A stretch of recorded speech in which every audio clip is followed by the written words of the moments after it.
I'm not sure what happened. I think our intro got cut off, but that's so ghetto. Well, I'll do it. I want to love you. Right, I want to love StreamYard. you forever. And Forever. And we've arrived. Right. Why is StreamYard being ghetto? What happened here? That's ridiculous. Anyways, you guys, welcome to 90 The Melanated Way. I'm Linda. That's April. We are catching up on all things season 11, episode 12 and 13 of 90 Day Fiance. I know we're behind. I know a lot has happened, especially this Sunday with all the weddings and all the things. Hey, Rebecca. Hey, girl. Hey. But we're almost there. We're almost there. And we have a lot to say about episode 12 and 13. We do have a special guest. He's one of my favorites. We became friends when I met him in LA. He was a little bit like bougie for a New Yorker. You know what I mean? He was like a New Yorker. He's previous police, but he was a little bit bougie. That was my first impression, you guys. But he redeemed himself. And we've been friends for some time now. I want you guys to welcome. Look at Kelly's face. Is like, what? Brooklyn doesn't play, y'all. Welcome, Kelly, to the stage.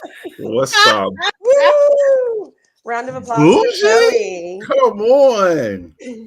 Nah, I was just being cautious. You gotta understand, I'm East Coast dude in the West Coast, you know. Last time Biggie was out there, I ain't trying to get caught out there, so I was just being quiet. We can't even talk about that because we already know the truth. Tupac is the truth. Diddy is where he's at. We already know. So I know you're not claiming East Coast on the facts that we know right now. Right? I just want to say that the South got something to say. Okay. I mean, the West has something. The West has something to say. Okay, Mr. Jermaine Dupree. And okay. I feel like the East needs to be quiet right now. No, the East is good. Y'all keep bothering us. We over here trying to make money. We good right now. We chilling. Are you? Yeah, we chilling. Yeah. No matter what, y'all always bring us into the argument all the time. We mind our business. Because y'all running amok. Come on. We started. We started and it spreads out. You guys, Kelly's going to be our New York expert because we have a lot going on the East Coast, as you know.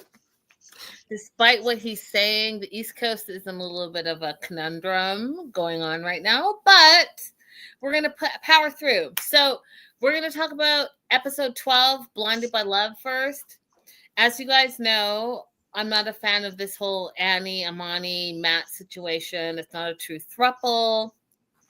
Still waiting to get my throuple expert on, and we'll have him on. But that being said, this is trash. And I know a lot of you guys have finished the season. You guys are waiting for the tell-all, and you know who got married, who didn't get married. And I've been saying since day one, this throuple who is still married, one of them is like a sex worker, all the things. It was never going to happen. They should never have been. Kelly's eyes. They should never have been on the original 90 Day. I'm okay with them being on before the 90 days to see how that plans out. But the original 90 days, they didn't belong on. And that's why all the couples we saw, we didn't see anything about them. We didn't see a countdown. We didn't see them in this last episode, if you guys are further ahead. But long story short, on episode 12, Amani creates a date for Annie and Matt to go on a separate solo 2-person, in my opinion, regular date. And they're going to have a couple date instead of a throuple date planned by Amani so that they can get closer together because, as you know, Amani told Matt that Annie loves her more than she loves Matt, which has created a weird dynamic, but Amani's okay with it because she's always wanted to be in the number one position. They're having tacos or whatever. It's super awkward. Matt admits that he's been a bit jealous, which is something that you guys, Abby and Kelly, that, you know, we need to talk about. Because you can imagine being in a throuple and one of the people in the throuple is saying, hey, you know, I'm jealous that my wife is in the number one position. Meanwhile, we already know that Amani has been jealous this whole time, that she thought Matt was in the number one position, but then found out that he wasn't. So she felt better about the relationship. What are you guys' thoughts on that? I'll let Kelly go first. Oh, why you gotta no ladies first? But I mean, that's always the case when it comes to a throuple relationship. There's always going to be jealousy and the hierarchy of who's what, whose position. You got to know your role, who's what, and who gets more attention. Mm-hmm. If you look at all, like even with 90 Day and these other shows with the freaking sister wives, the polygamy family. I watched that. They have the similar situation too, where it's like, all right, one person has the attention that they thought they was going to get, but they didn't, and then they realize how the other person is getting treated differently, the way they wanted to be treated.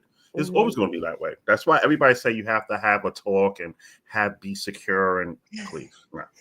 Would you ever be in a throuple? Would you ever be in a throuple, Kelly? You know what? After watching all that stuff, no. I can barely handle one. You think I'm going to be in? No. Why did you assume that it had to be two women? You got. Oh Lord Jesus Christ! You got me. Okay, so the only thing that I can relate this to is a kid with two parents in the house.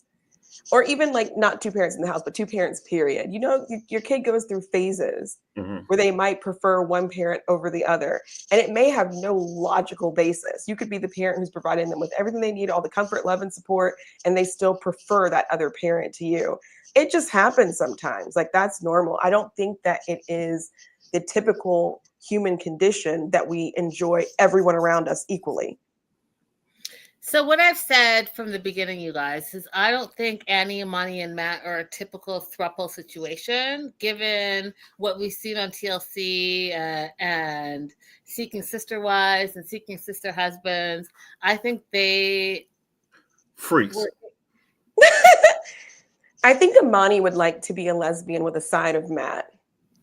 Yeah, but I also do think that they're making up their own thing. I think it was more for like celebrity. I don't think that they were ever going to marry Annie because, like I said, you guys, there was never a timeline. We see a timeline. There's 60 days, there's 40 days, there's 11 days to get married. We never saw that. You can rewind from the first episode of season 11. You'll never see that with them. It was a lot of like drama and all this stuff. And one of the things I want to share with you guys is that I saw Imani's Instagram recently, and she looks like I didn't even recognize. I didn't know it was her. And it was on my personal page, not on the Melanated Way page.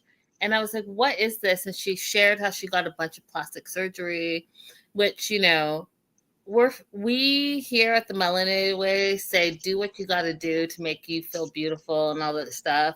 There's no judgment here. But at the same time, she was talking about how, because she looked completely, I didn't recognize her. She looked completely different. BBL. Oh, yeah, go ahead. Look it up. She looks completely different, Abby. She got a nose job and some like type of thing here, a BBL. Why all females? What's up with the facelift and why do y'all face push back? Why do y'all do that? Why females do that? I don't know. I'm not there yet, so I don't know, Kelly. I can't. You'll never be there. Don't worry about that. But like the cat eye thing is like I don't get it. I don't get it. But she looks totally different. But then she sat there, and what was interesting to me is that she sat there and talked about how plastic surgery doesn't change who you are. You really have to like dig deep and find out who you are as a person, because if you don't, are you looking at it, Abby? This is so confusing. Right, because she's saying don't do plastic surgery because you really have to deal with whatever your insecurities are. But then she had a bunch of plastic surgery. Yeah, and she's also talking about being a proud Tunisian woman and embracing that part of herself. And I don't know, man. I have a whole thing about plastic surgery. So those of you who don't know, I had a tumor removed here twice. And so I've always had the option of having plastic surgery to fill in the asymmetry here. And my thought process in going through like different consultations was always, do I need it? Like, is it going to have more risk than potential benefits? And they tell you up front, or at least the surgeons I went to told me, we can't guarantee that the filler is going to settle where we put it. We can't tell you in the beginning how many surgeries you're going to need. And once you have that first surgery, you have to do maintenance. You can't just have one surgery and then you're done. There's going to be forever maintenance for the rest of your life. So whatever kind of surgical procedures that you have or injections you have, you're going to have to do something to modify it. You're not going to be happy. That's what they told me. They said, honestly, you're not going to be happy with your first result. Wow.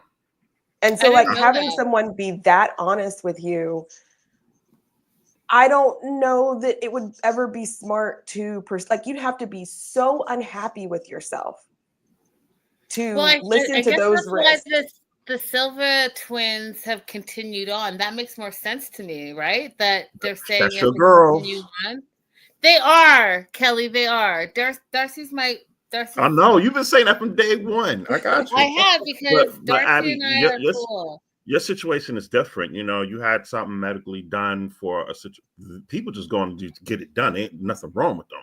They're just modifying stuff that they feel in their mind that they need to enhance or change.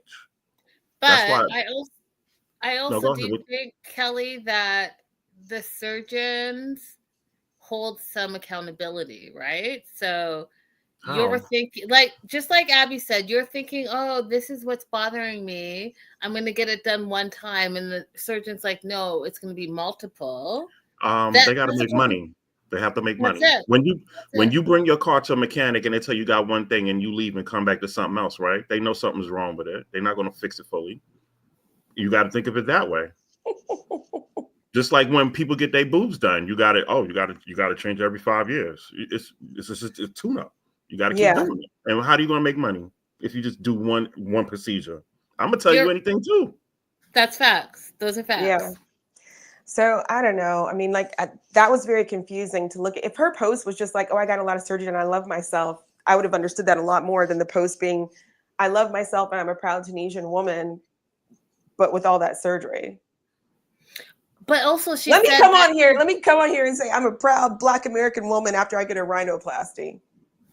But she also said, Abby, that she would not have done it. Like, she really realizes that she needs to work on herself and her insecurities.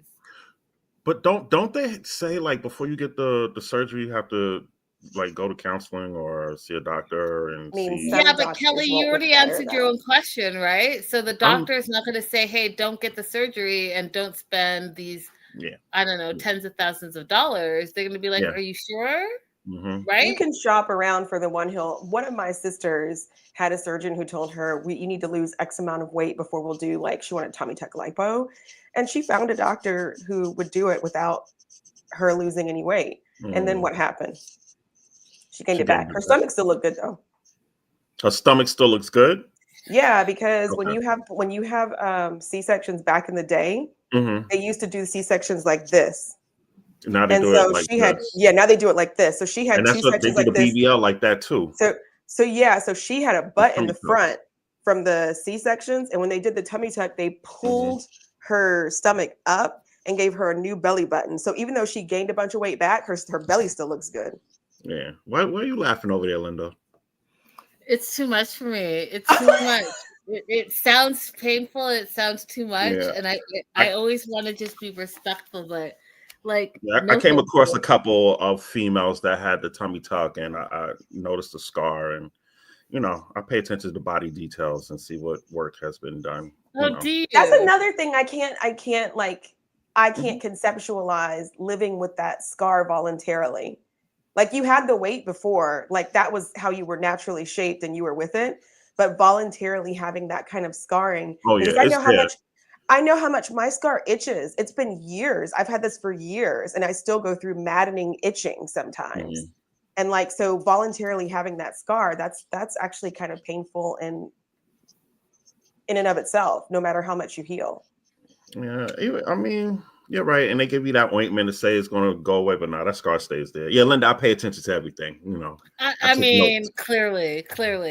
I'm not. Like I said, you guys, we are body friendly here. Do what you got to do, but like for me, y'all know how I feel about like needles and like it's too much. Yeah. It's too much. Like, wait a minute, Becca got some gossip.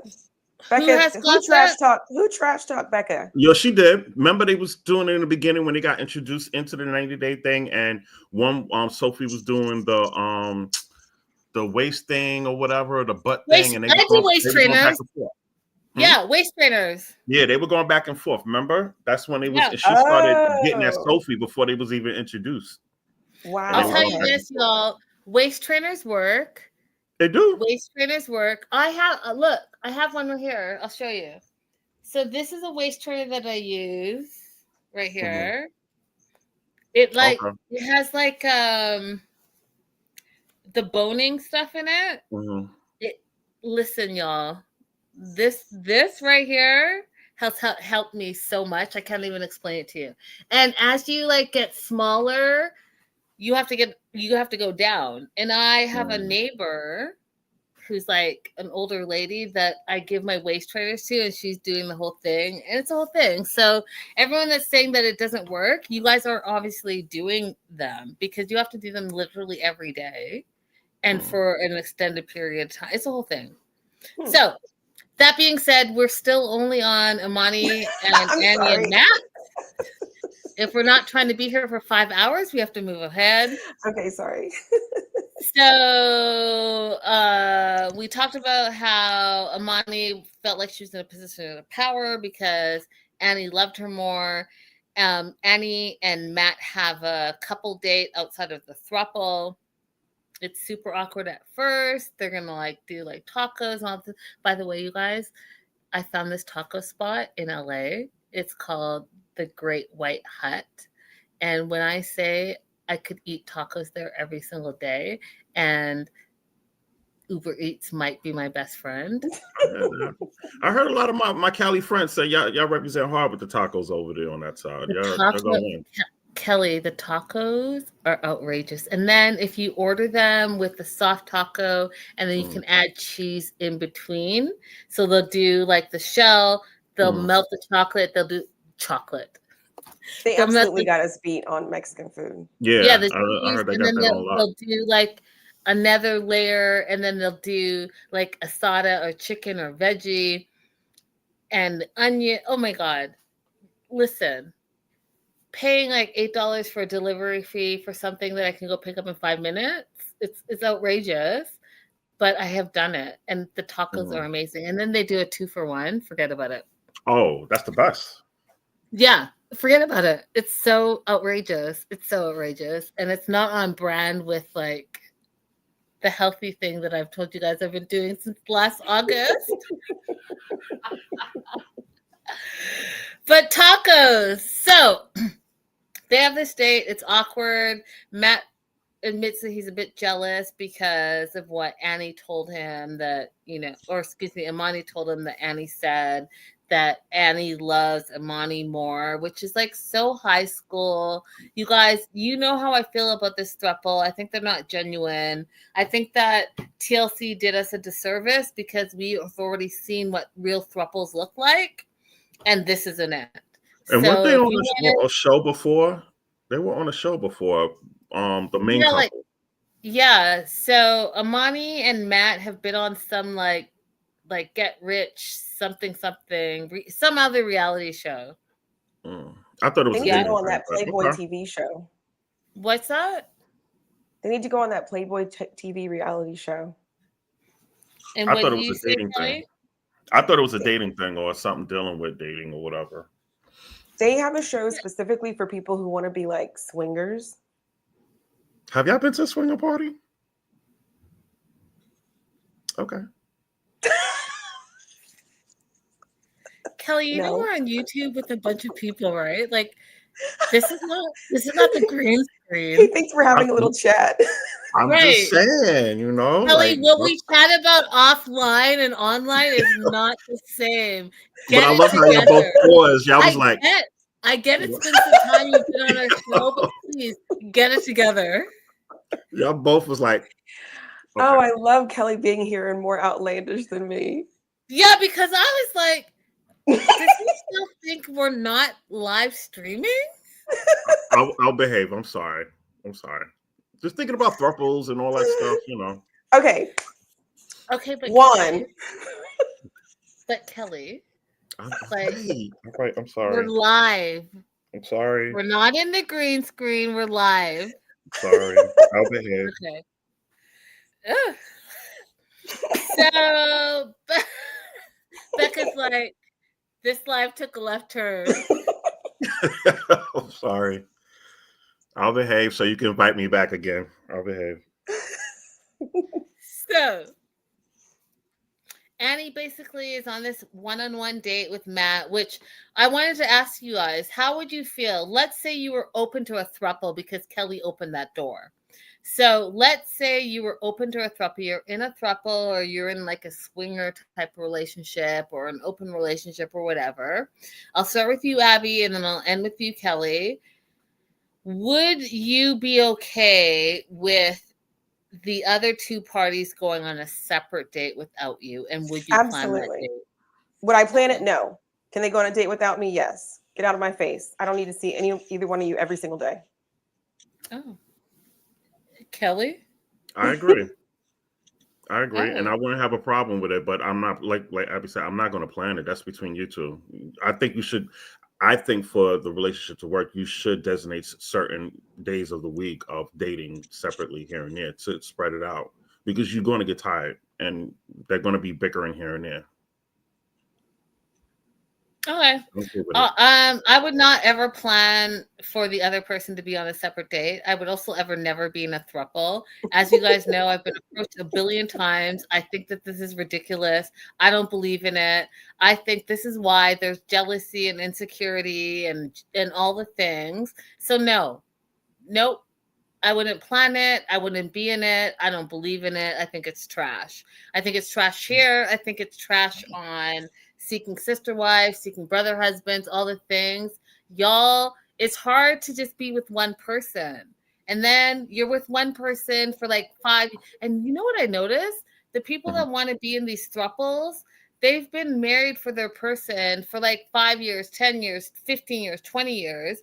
So you're bored. Now you want to bring in a third person that's never going to be equal to all of the history you have with that person. That person's never going to be equal. That's why this last Seeking Sister Wives, the black throuple, I can't remember their names, but the one girl who was like, oh, I'm so in love, we're going to get married, we're engaged, she's pieced out. She left them because guess what?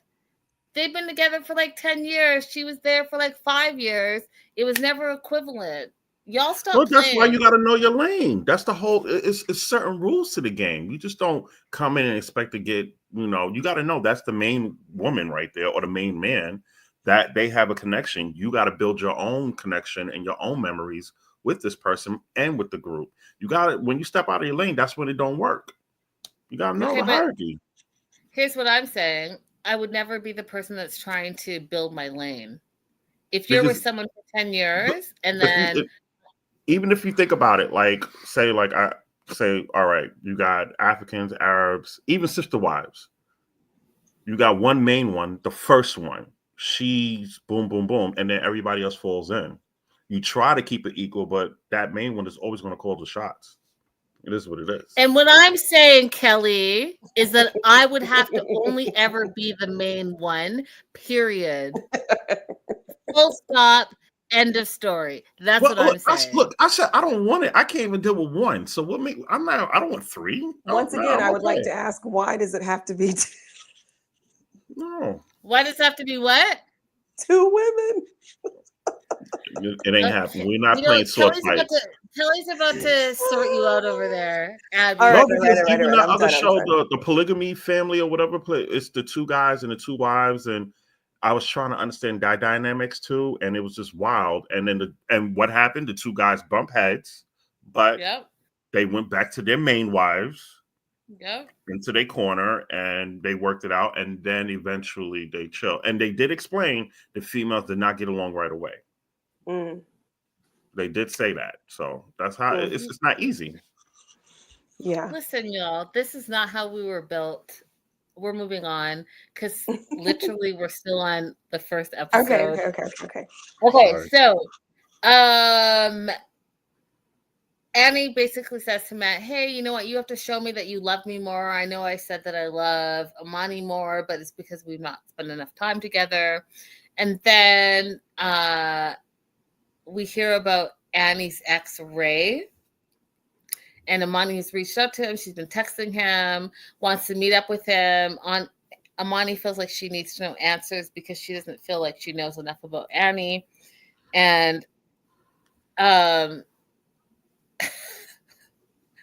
Amani's like, hey, you know, we're going to go meet for Matt for the first time. I've been texting him. I need some answers.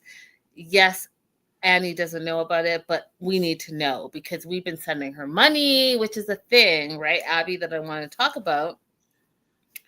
And so they meet with Ray. He's not what they expected. And I want to talk to you from an immigration perspective on just like sending money. Because, you know, a lot of immigrants in America send money back to their home countries versus being in a situation where you're in a relationship that it might be a 90-day situation and you're sending money to like whether it's a third world country, but to the immigrant. Can you talk a little bit about that? It's very common. It's very common if your currency exchange is lower than being in the US. It's very common for the person in the US to send money to the other person. The number one reason why is because if there is a huge change in a difference in time zone, then the American person will pressure the person in the other country to be available for their phone calls, video calls, whatnot. And if the immigrant responds, but I have to work, then it's just, oh, I'll send you money. That's the most common way that it happens. It also happens because they'll say, oh, you know, my car broke down. It's only $25. Can you help me fix my car? You know, and it's such a low amount of money for us, generally for the average American, that they'll start off sending like a low amount of money and then it just increases over time until you've got that person on payroll. It's very common. People even use remittances as evidence of their relationship. Or they'll be sending money because of something that you're supposed to be building together. We're going to have a store together. We're going to have a house together. And so you're sending money that's supposed to be for that. Very, very common. I think of Nicole and Azan, right? That store that they were supposed to have, that Azan's like, let me just take this money and run with it. But that's what it reminds me of. Okay, moving on to Sarper and Shekinah. They need to fix the relationship. Sarper feels like their relationship was a 1 in a million and they're soulmates, but he does feel weak because he can't work while he's in the US. He doesn't feel 100% himself. And my note literally says, I get that. You guys, I feel like Kelly and Abby, you guys don't really understand when someone leaves their entire life from where they were born and raised. And I'll use Kelly, Brooklyn as an example, because I know you know. You born and raised in Brooklyn. All your friends, your family, your life, your job has always been in Brooklyn. You meet someone who's not from Brooklyn, who you love, you spend time with, you go back and forth traveling, blah, blah, then you decide you're going to pick up your life, you're going to move to their city. You move to their city, you don't know anybody. You don't know that lifestyle. You don't know what you're really going to do for work. All of the things. You've literally left everything behind. So when Sarper says that, you know, he feels depressed, he feels alone, he feels a little bit angry, he feels like he's lashing out. Those things are all relatable. You guys, coming from Canada to America, those are all same things. When you're coming and you can't work, you have to wait for your green card. You're relying on somebody else to provide for you. And if they're not great people, they can be in a position of authority over you and use that against you, right? Yeah. And then you don't drive because you have to go through that whole process. So they're I was going to literally say that saying, you depend on that person more on a lot. Even if you do have access to a car, you still got to know where you're going, what things are, so you want that person to inform you on a lot of stuff because you don't know where to go. You don't know what to do. So it's very hard. Speaking from experience, it's not easy. It's But not easy. in the same token, I think they're setting this up for another show, but we're going to continue with that. I've yet to see anybody in the 90-day world have their fiance come and have a plan for what their fiance can do, how they could spend their time while they're waiting for the wedding and then filing for their residency. They're not thinking I would have a plan. But you're different. Yeah, but I wish somebody would just say, like, for example, I'm here in DC, right? If I had somebody coming over on a fiance visa, they would have a fully loaded Metro card. I would immediately show them how to ride the train.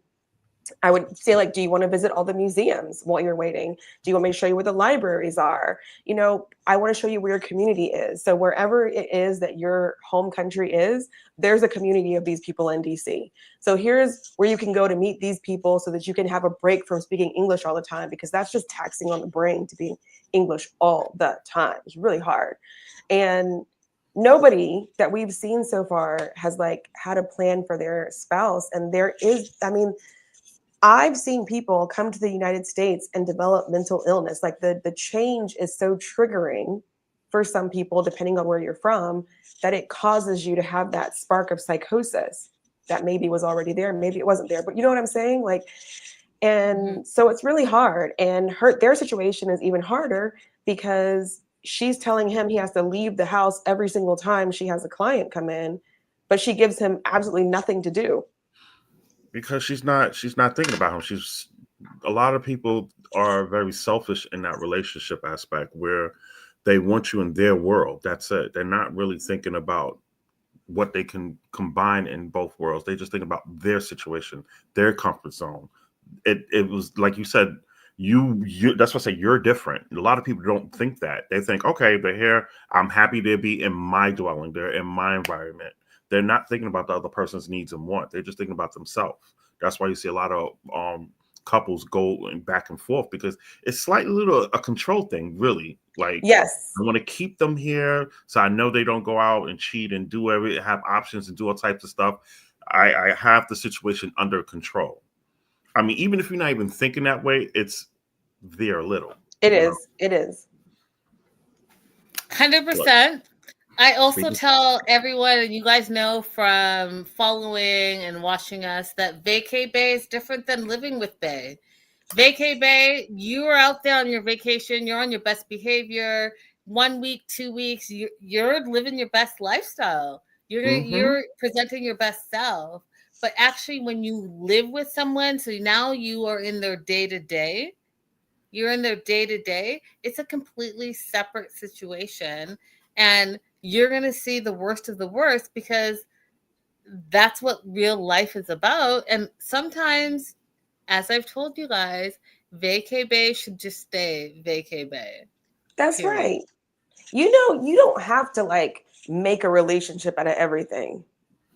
Yeah, but some a lot of things people can get just caught stay up. a fling. They get caught up. That's the problem. When you're not used to a certain thing and the butterflies and everything's beating in your head and you just in la la land, you get that you technically caught up.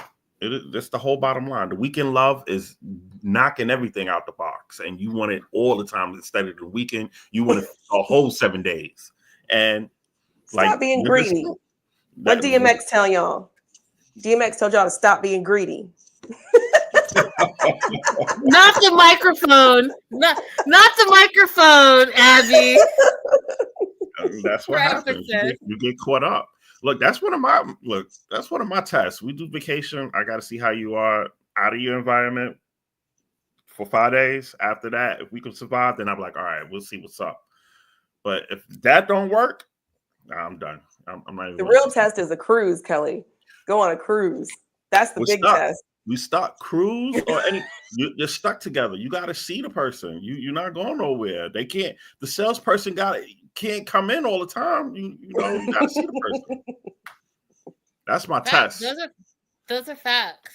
Those are facts. So Sarper and Shekinah are going back and forth. Sarper says, you know, if we break up, you'll cry for me for years, and I'm the perfect match for you. I'm your soulmate, all of that. You're not going to find a relationship that's better than this. And I got to tell you that at first, it like ruffled my feathers. I was like, he's being super like narcissistic, but at the same time, he's not wrong. Why? You got to boost yourself up. You got to. You've got not only that's so New York. You have to boost yourself up. Hello, Beyonce did a song. To the left, box to the left. Come on, she did a whole song about that. So you have to boost yourself. I'm sorry, it's not being. Not only do you have to boost yourself, you have to let them know, like, look, I am that dude for you. I'm that woman for you. It is, and they are, because the way they do, like their whole, all the thing, the plastic surgery, the hair, they are perfect for each other. Mm-hmm. And I feel like just this season, I realized that. I didn't realize it back then because I wasn't a fan of Sarper, but he's really turned me around. Mm-hmm. Yeah. Yes. I think he's right as well.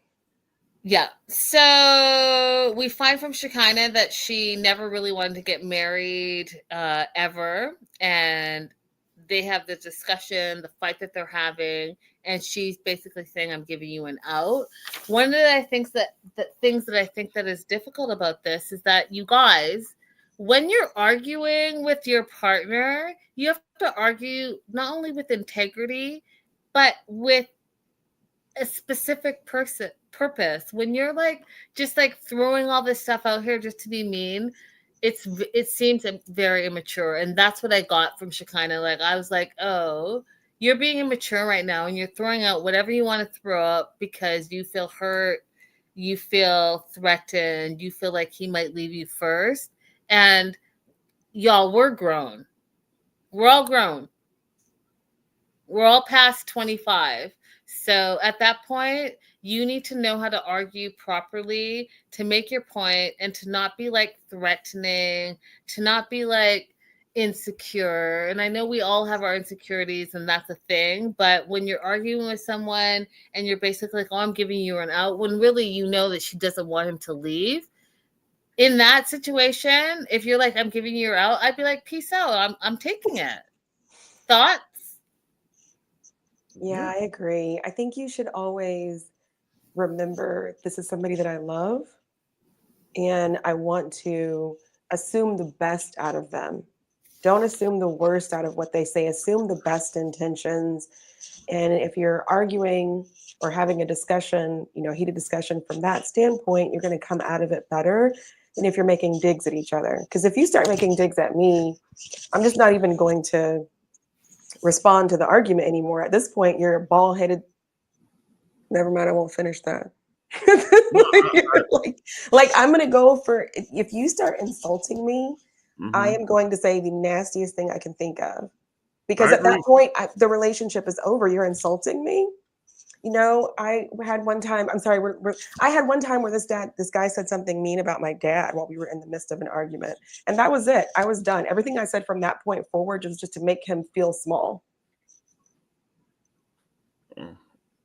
I agree with both of you. I agree with both. And even though you gave the age of 25, people that are old, it's all on your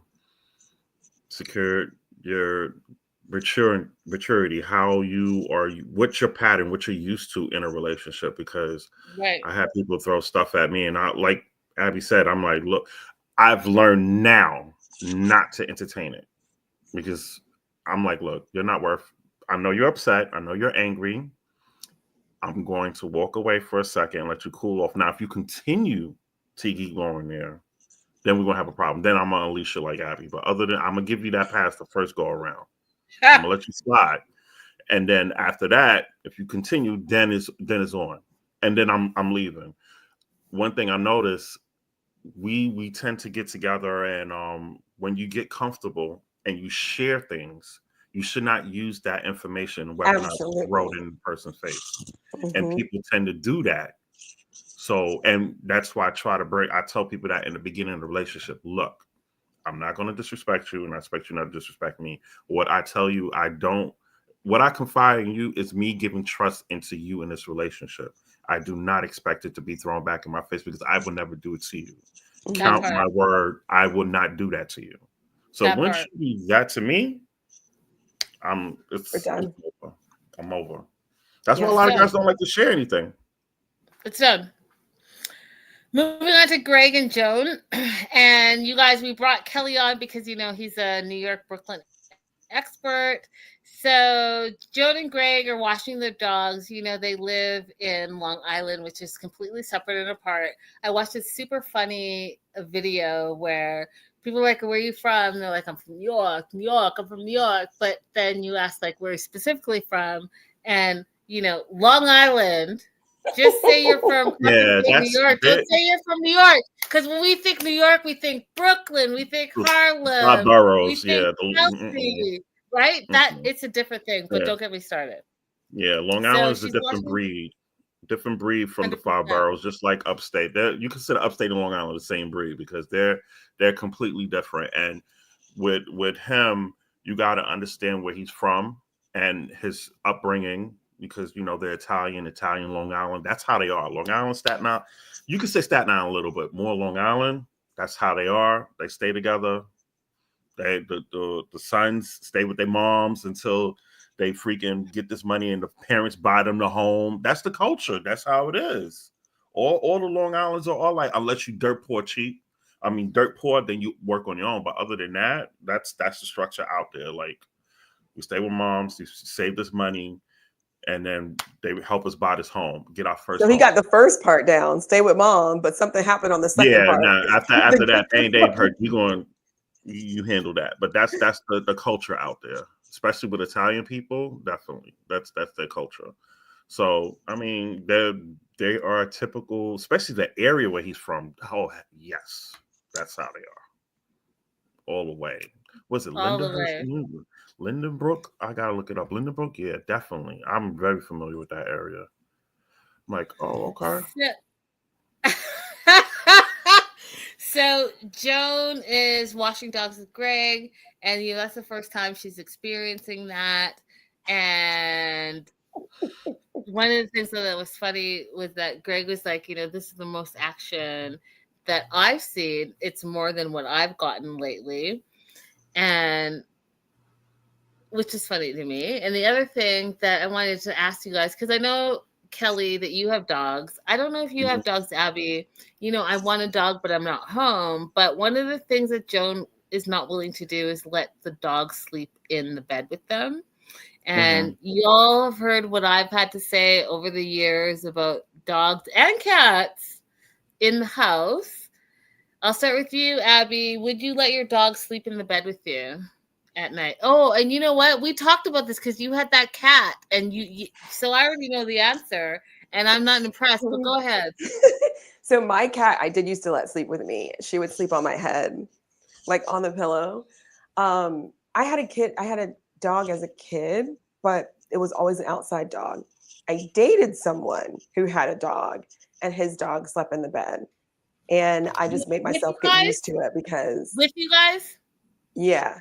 I made myself get used to it because he was that fine. He could have asked me to do anything.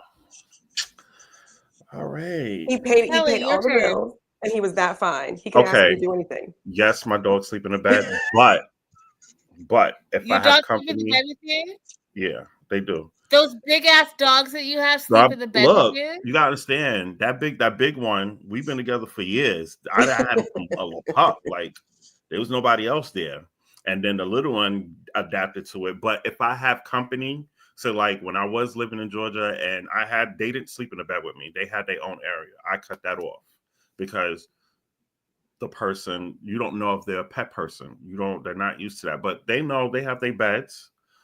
But when we get off of this and I go in the room, I fight with them. I'm like, look, no, you can't come in here, blah, blah, blah. The little one hops over the gate. She makes her way to the bed. She don't care. It is what it is. And then the big one busts through the gate. Like they're going to lay there. And I have a new one now that I found in the park. He has his bed. I ain't putting him in there. You stay over there. You're new. I got enough room. That I got enough people here. That's it. And see how he's not letting the dog be. If I have company, they're not going to be in the bed with me. I give that respect. They're not, but by myself, they my homies. We go to sleep. They know bedtime. They know. Linda is appalled at our behavior. It is what it is. They know bedtime. Once I give them a look and the TV's off, everybody go to sleep. It's all on the schedule. They're like your children. People, you don't understand. I go through a lot. People are like, oh, let me go here. What time? Okay, I gotta walk the dog at this time. Make sure the dog is okay. I'll be there at this time. It's like having a little kid. You got to make sure stuff is going on. You can't even, every time I step out the house, they get depressed. Well, Linda, why you gotta have that face? If you're in the live chat, let me know if you have animals and you let them sleep in the bed with you. If you're watching the replay and you can relate to Kelly or Abby, please do let me know. Y'all know but where I do have gates. I have gates into the bedroom. It's just they don't listen after I fall asleep. They, hop over or whatever. You know how you see on TikTok that the dog crawl late at night into the bed? That's what happens,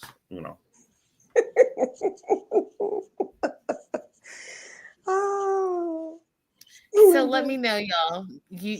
Again, I know a lot of you don't agree with me and a lot of you do, but you know how I feel about the cats and the dogs. You know how I feel about shoes in the house. You know how I feel about plastic plates and forks and this whole dog in the bed situation.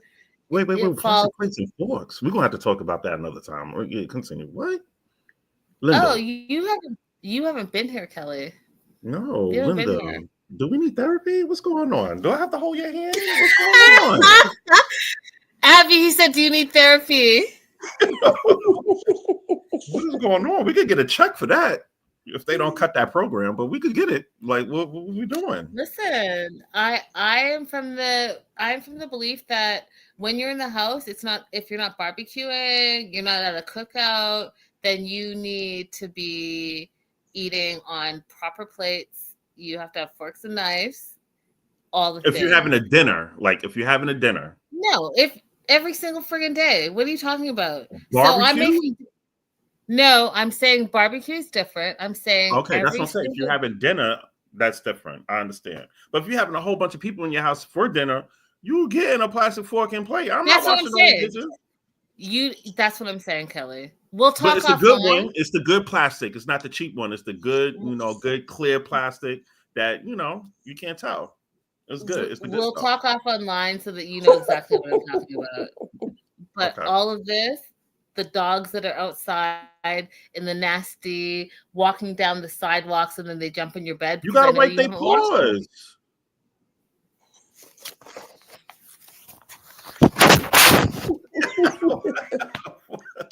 They have a whole cleaner or wipe. She wiped their paw. No. Did we lose? We're moving on. We're just moving on. We're just gonna move on. She can't take it. Kelly. No, I cannot. So we brought on Kelly because he's the New York expert. So one of the things that I'm super happy about, Greg gets a call from the New York State, and he hasn't had a job. He's like 36 years old, close to 40, and it's not working, living with his mama. The state calls him and offers him the job. I was so happy for him because I just didn't believe that he would do it. I didn't believe he would work. I didn't believe he would want to work, and so I was really happy. And his mom is the one that tells him. And then he tells Joan, which is the whole thing. Joan's excited. They hug, they kiss. It's a whole moment.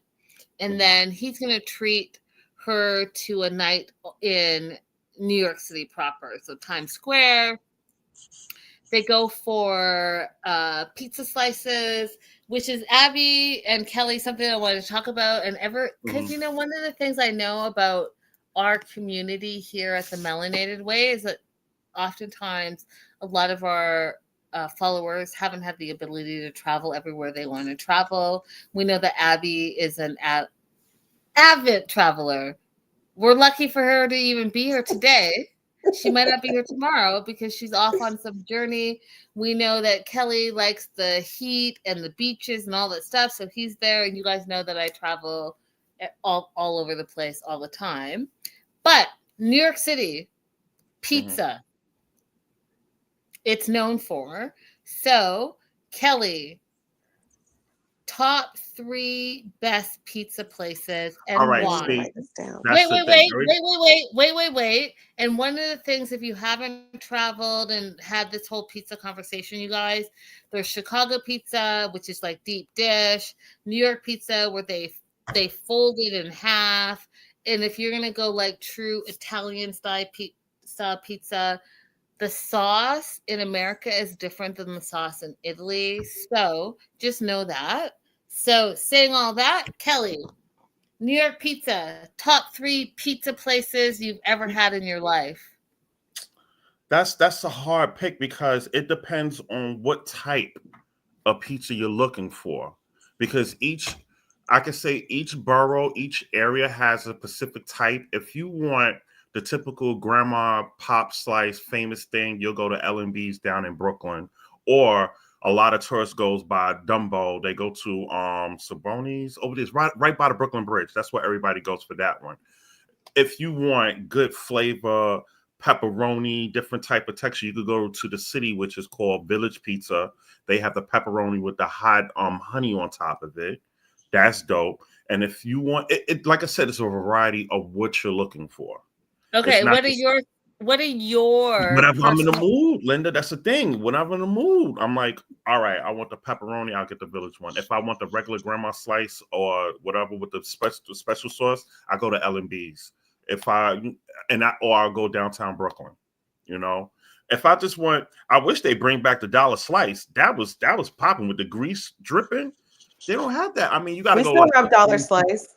Yeah, you gotta go to like the Tony Pizzas, like authentic Tony Pizzas, the hole in the wall that you get your garlic knots and your pizza under one boom boom at a decent price.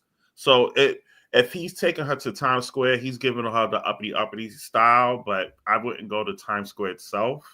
I will go to Dumbo or the Village Pizza for the good slices for stuff like that with flavor. Abby, do you want to weigh in? No. I think that Kelly's fine.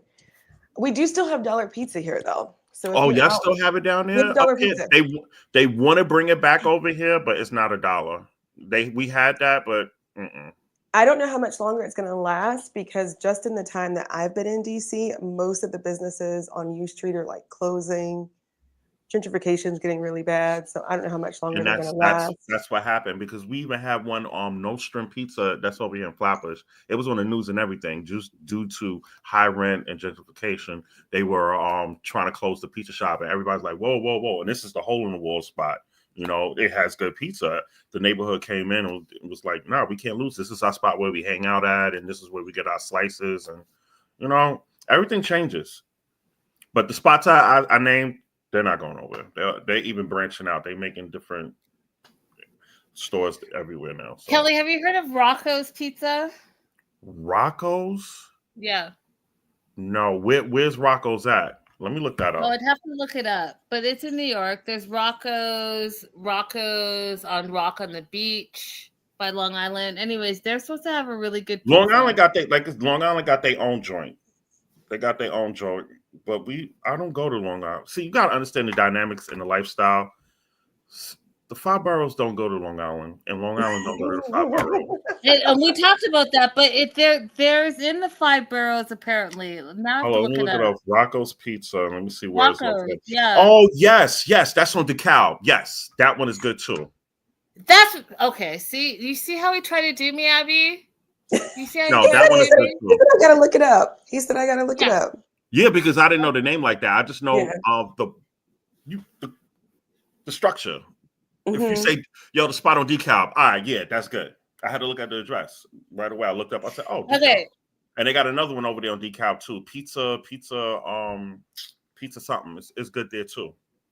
Yep. See? Okay, so you guys, if you have a favorite pizza spot on the East Coast, let us know. Pizza in the West is it's just not the same. Like you just don't have pizza spots. It's all like chain places, and it's. It's That being said, pardon, Abby. No, I didn't say anything. Oh, okay. No, it was me. I was So like, it's the culture because a lot of Italians over here, just like y'all got the tacos, y'all got the Mexicans and the tacos on lock. When I come out there, I'm gonna go taco out, but Yeah, facts. I mean, facts. California did used to be Mexico, so. Abby, with the immigration, let's not do that right at this moment. Message. I'm just saying. The border crossed over the Mexicans. The Mexicans didn't cross over the border. That's all I'm saying. See, Linda, I'm behaving, Linda. I know, but you're not here every week. Abby's like this all the time. I know. All the time. I'm always trying to like moderate and keep it pushing. Everyone doesn't agree with me because, but here we are. So Greg and Joan are going to Manhattan. They're celebrating that he finally got a job. And you guys know he's 36, closer to 40, not 20. So he finally got a job, living at his mama's house. You remember he's baking that bread, giving out to the neighbors, not doing anything about anything, but was a handyman. So he finally got a job. And I am for it. I said, okay, Greg's growing on me. And he's only growing on me because he's finally getting a job. And he accepted the job, and I didn't think he was going to get the job. So now he has a job, which I'm proud about, but like, you're 36. Linda. Yes. Like I said before, it's the culture. And like, it's either with that type of family, the Italians, it's either you're into sanitation or city job or doing something, or you're home.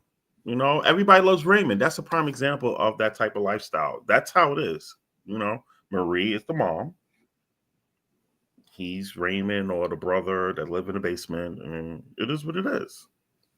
Yeah, but as a grown person, no. See, look at Abby's face. No, you can't be almost 40 years old and he never had a job. He didn't go to university. And his friends went to university, Kelly. He said, I'm going to bake bread and have a bakery. And from 18, 19, 20, 21, 22, 23, 24. And was he working in the bakery? Was he working in the bakery? No, he was selling bread. He was baking bread at home and then walking around and selling it to his neighbors. Who taught him how to make the bread? With no gloves on. That's how they do. His mama. She had to have a family member had to have a store. That's how it starts. And I don't know how to explain it, Linda. When you come out here, I'm gonna show you. I'm gonna drag you over here. We don't even have to go to Long Island. We'll go to Howard Beach over here in Queens, and I'll show you how the dynamics are. Let's go to Long Island, guys. I'm inviting myself on this trip because I did one Long Island trip. And we went to 3 different wineries and a pie stand, and it was one of my favorite days ever. The wineries is lit. I ain't gonna lie, it's lit over there. Ronkonkoma area, yeah, that's where the wineries. It's so much. It's lit. I bought a whole strawberry rhubarb pie to bring home. It was so good. That was my first time. So go ahead, Kelly. No, I said doing the wine tasting thing. That was my first time experiencing that with a group of ladies and. Let's just say when I got back home, I rolled out of the Uber, and that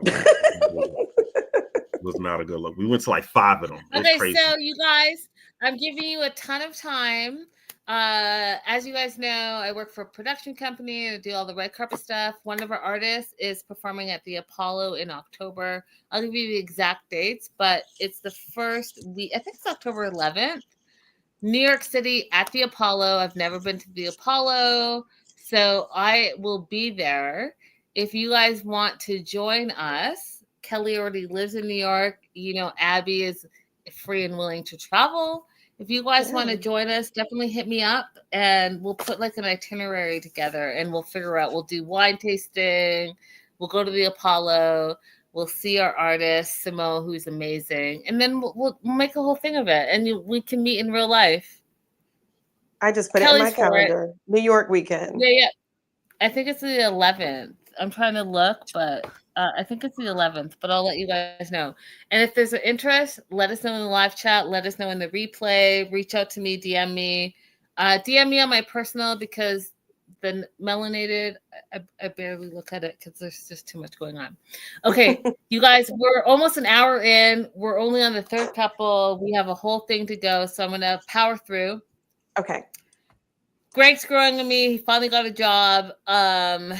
He makes this joke that Joan, is from the actual jungle and he's from the concrete jungle.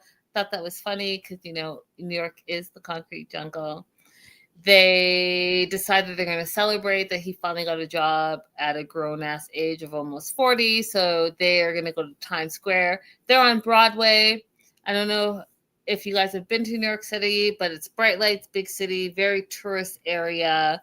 That he's showing her where the ball drop is that you guys see every year on New Year's Eve.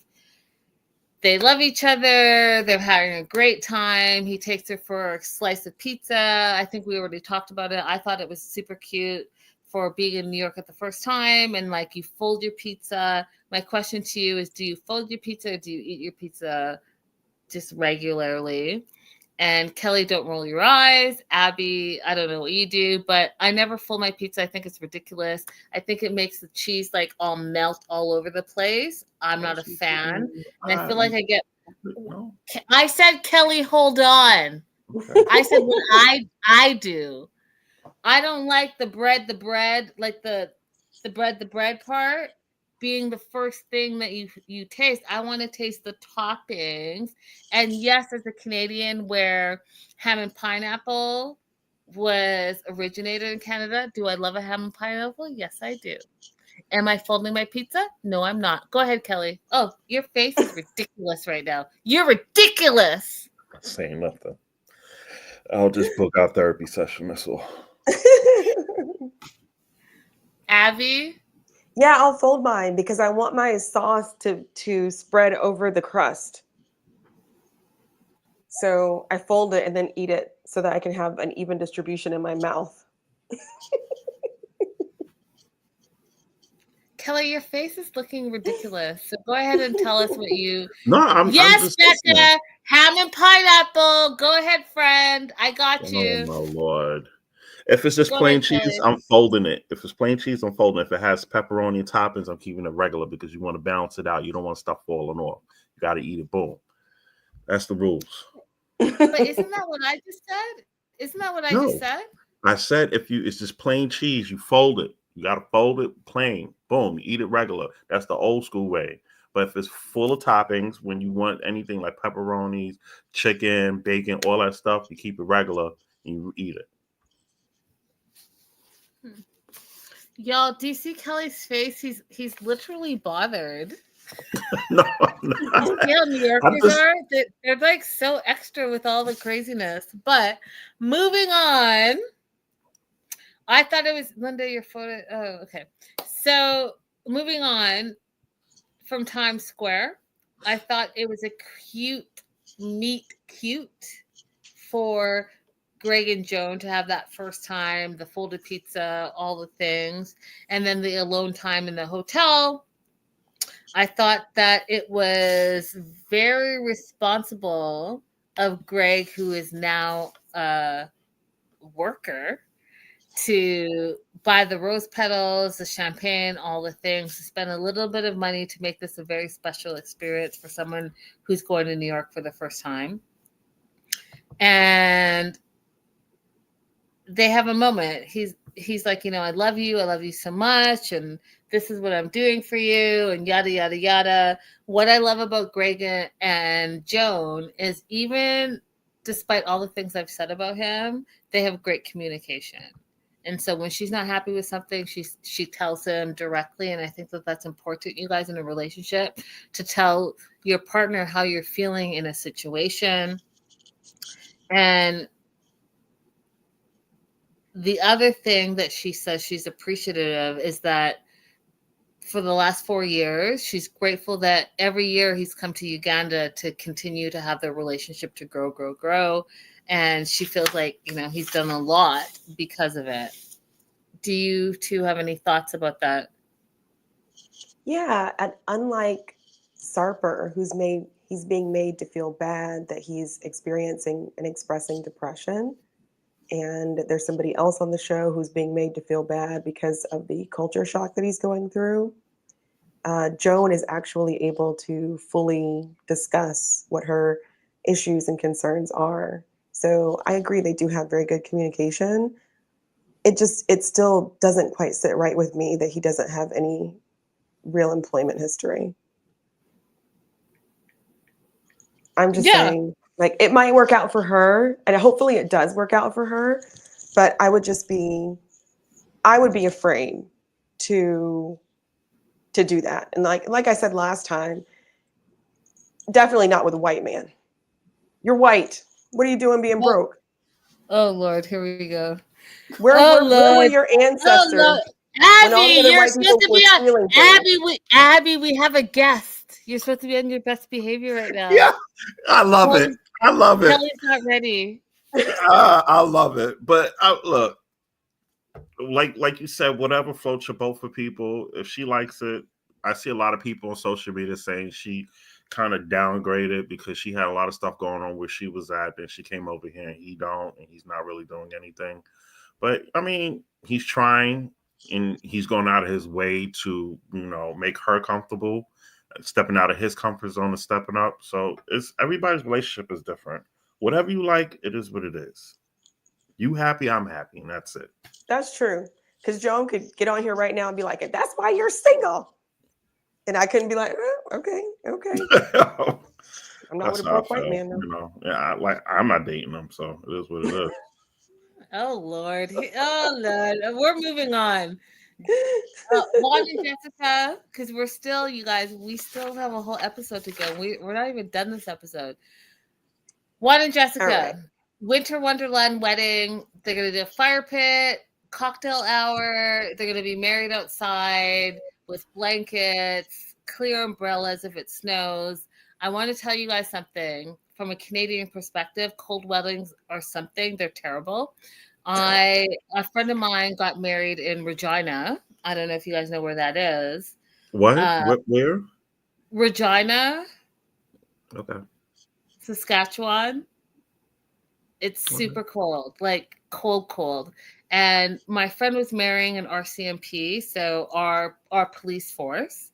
So it was like, like you guys do. Everyone was in RCMP gear, red, the yellow, the stripes, the horses, the swords. It was like a whole thing because he was graduating from training at RCMP. It was in the middle of the winter. She decided that we were going to have these champagne-colored satin dresses. And when I tell you that it was the first time that I saw plugged-in cars that weren't electric. They're regular cars, but because it gets so cold there, you have to plug in your car so that when it over-freezes, it doesn't over-freeze. Why does your face look like that, Abby? I don't think I would enjoy that at all. I didn't. So I walked out of the airport and walked back in because it was so cold. And then 2 days later, when I have this like champagne dress, I'll never forget. It was a long dress. It had like this round collar, had flowers on it. Beautiful dress. Because sometimes, women that are getting married, their bridesmaids' dresses are not that beautiful. But she really was about that. But they were satin. So we had to have these flannels over us, the flannel blankets to walk down. And when I say it just was not a great experience, it was just not great. Y'all that want to have these winter wonderland weddings, I really need you to think about your guests. Because a stupid clear umbrella while it's snowing and you're sitting outside is really not going to do anything for your guests. Unless you're giving outside. Right, unless you're giving them shots of tequila all day long, and then they're going to be drunk and unruly. But being outside in the snow, minus 60, like the wedding planner said, is outrageous. No. She should have had it like in a clear bubble, just to get that fact. Heated, clear bubble that's inside. Yeah, well, a bubble just to get the outside effect. But no, I'm not going to be outside. No. So Juan wants to incorporate some of his Colombian culture, which I was like, why is Jessica mad that she's been planning this wedding for 2 years and she didn't think of incorporating that? Like, you all didn't have a conversation. Like, I'm from Canada. Abby, DC, Kelly, New York. I listen, you all know that I'm Guinean. I'm going to incorporate some Guinean culture into my wedding. I'm going to want that. Why is that not a conversation that you all had? You didn't have a conversation like, hey, I think that, hey, this is our wedding. It's going to be a winter wonderland. What are you thinking that we need to incorporate that will make you feel comfortable? How's that not a conversation that you have to someone that you're going to marry for the rest of your life? I'm not going to put that on Jessica. I'm going to put that on Juan. Because if you've heard her talk about the wedding plans, which I'm sure she has, then why didn't you say, hey, can we also do this? Hey, can we also do that? To incorporate whatever you want from Colombia. It can't be one person's job to do all of the thinking about what is going to be incorporated into the wedding. So I'm going to put that on him. If he wanted to have some certain clothing, if he wanted to have certain music, he should have spoke about that a year ago. You know what? But from last episode, I'm just mad at Juan right now. So maybe that's carrying over to now. It is, because I feel what you're saying is a very American-centric mentality. Like, oh, he didn't say it, so I didn't think of it, so I'm putting it on him. That's ridiculous. No, he has a baby and 3 kids. What are you talking about? You know you're marrying a foreigner. You have 90 days to get married, and you're not thinking of his culture? Stop it. Yeah, you have to include. She's by herself with the baby and the other kids. Okay, but she didn't have a baby when she met him 2 years ago, Abby. But why can't we let him be responsible for the, you know what? Okay. No. Thank you, Kelly. Thank you. No. Thank you. Because most people agree with her because she's an attorney. So most people think I'm crazy. So I appreciate you being here. She sounds ridiculous. What are you talking about, Abby? What are you talking about? Because I'm just mad at Juan. I admitted it. Gosh, everybody get off my back. Yeah.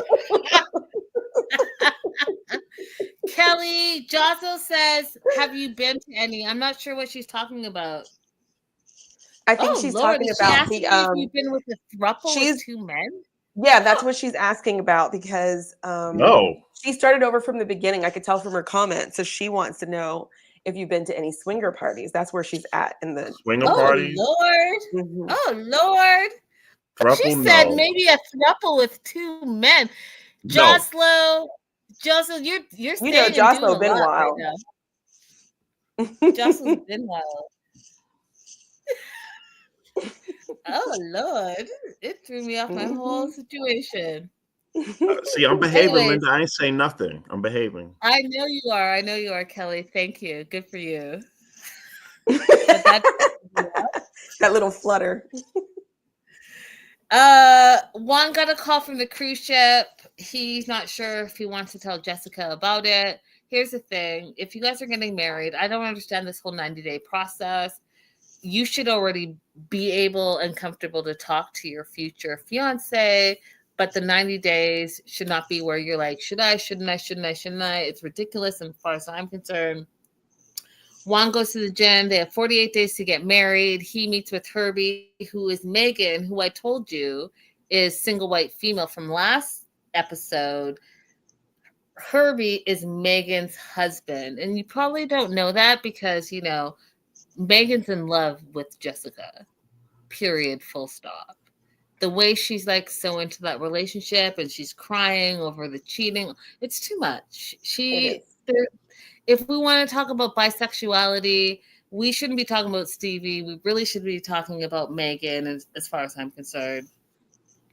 Anyways, they're at the gym. Juan's like, I want to go back to the ship. Herbie's like, there's a lot of jobs here in agriculture and ranching and farming. I need you to think about it because I don't think Jessica is going to want you to go back on the ship. She's going to want you to do these things. And Juan's like, but I love cruise life, which that's he wants to go back. Comfortable with. That's right. And you guys, I gotta tell you, like, I know tip culture is in the media right now, but if you've ever been on a cruise, I love those it. bartenders, those servers, you've been to Vegas, they make a shitload of money, and that's why they do it. Period. So he wants to go back, and he feels like being a stay-at-home dad, taking care of his own child, is not a job, and he's not for it. What do you guys think of that? You know it Abby? irritates me. You know it irritates me. He's like, I'm not doing anything with my life. I'm not doing anything productive because he doesn't think that what women typically do at home is valuable or useful. So he feels useless being the one to take care of his own child. He feels helpless because he won't figure out how to hold him properly, how to feed him properly, how to make macaroni and cheese properly. He won't spend time doing those things and feels useless because that's women's work. That's beneath him. Facts. We're going to move on to Mark and Mina. Oh, I And did want to say something immigration related about Juan, though. Juan okay. thinks that when he gets this work permit, then he's going to be able to go work on the ship, and that is incorrect. In order to leave the United States, you need a travel permit when you don't have your green card. So him getting his work permit alone is not enough. He would need to also apply for a travel permit. Also, he said the contract was 8 months. You cannot leave for 8 months while your application is pending. You cannot leave, period, while your application is pending. Unless you have a Period. travel permit. But when you have your travel permit, I would say the most you want to use that is 2 weeks. There you go, you guys. You heard it from an immigration attorney. Know what you know, what you know. Moving on to Mark and Mina. 40 days to get married. Maria's alone for the first time for 5 days in the U.S. Mark took a job doing the pollinating stuff. One of the things that I wanted to ask you guys about is if you moved into your significant other's house, Kelly, and they had pictures of their ex-partner on the wall because, they've been, oh, Lord, I didn't even finish my statement. Kelly said, nah, he's not letting that fly. No. They have a history before you. So that maybe they've been married, they have kids, they have pictures of themselves with their kids on their walls. No. Would it be time? Oh, I haven't finished. Okay. Would it be time by the time you moved in for them to take those pictures down? Go ahead, Kelly. I have a question first, Kelly. Go ahead. Because I couldn't remember. Is she still living? Is she still with us? The wife? Yes. The ex-wife? Yes, the ex-wife. I don't know. We didn't hear anything about it. Okay. Because I feel differently if she is deceased as opposed to if she's still living. Okay, go ahead, Kelly. I don't. No. I don't. Take that shit down. You're done. It's over. See, and you're talking about me. I didn't even get that. That's what I'm saying. Like, no, I don't want to see that. If only pictures that should be up, it should be you and the child, not the significant other. You got just separate pictures. Take new ones. All right. That part. Put that shit in an album. You guys, when I didn't remember what the album thing was from the friggin' 1970s, and you guys came for me because I didn't know what that shit was called, put all those pictures in an album that you told me about and call it a day. What they're not about to do is be on the wall so that I'm walking back and forth and the ghost of your ex is on the wall. I don't want to see that. No. Yeah, see, I would be okay if the person is now deceased and you have family photos up. If it's couples photos, I think those can come down. But if it's photos of you and the kids and, I want the kids to feel welcome coming into the house. They can have it in their room. Right, and put it in an album. See, that doesn't bother me. We can add our pictures up there, but having pictures of the deceased spouse doesn't and then you have me. your friends over, and then they looking around. People knows it because I'm one of them, and I'm gonna look at pictures, and I'm like, okay. I'm gonna be like, yeah, there she is. She's dead. She can't compete with me. She's dead. No, Abby, that's not how it works. Ask the chat. All right. Okay, everybody watching. Mm-hmm.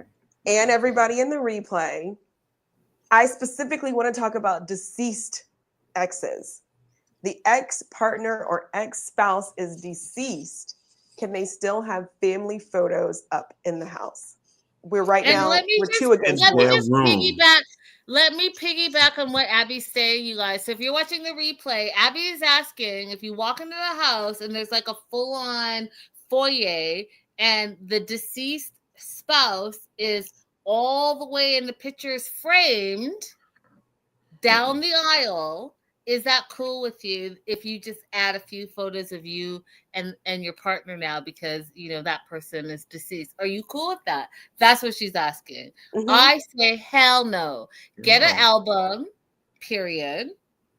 And your children, if you have children with that person that is now deceased, can look at the album, or they can have pictures in their bedroom.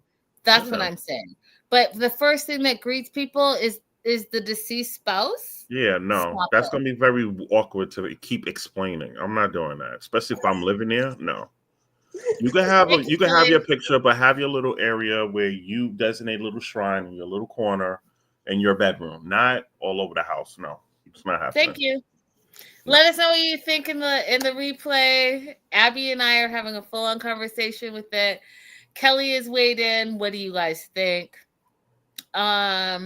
So one of the things that I cracked up about was, so Mina's hardcore, right? So first I want to say this about Mina. Mina, girl, I love you. I think you're beautiful. One of the things I love about you is that she's real, right? You guys, like, she will go on international TV with no makeup on, having a breakout because, you know, I don't know if you guys see it, but I have like this huge pimple that I've been freaking out about for the last week.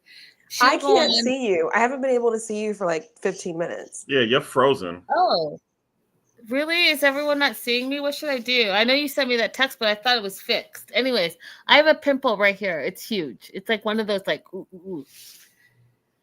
Long story short, this woman comes on with no makeup, no primer, no eyebrows, no like mascara. And I love that about her because that's real, right? Yeah. And the thing that I thought was super funny is that she's seeing these pictures on the wall of Mark's ex.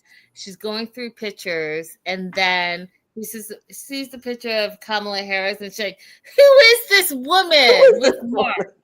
Maria, her daughter. Do you know who this woman is? Died of That is the laughter. funniest thing.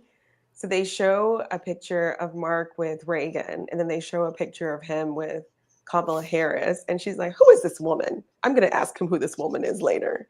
It's really, really funny. It reminds me of when Keke Palmer had the picture of Joe Biden, and she was like, "Sorry to this man. I do not know who this man is."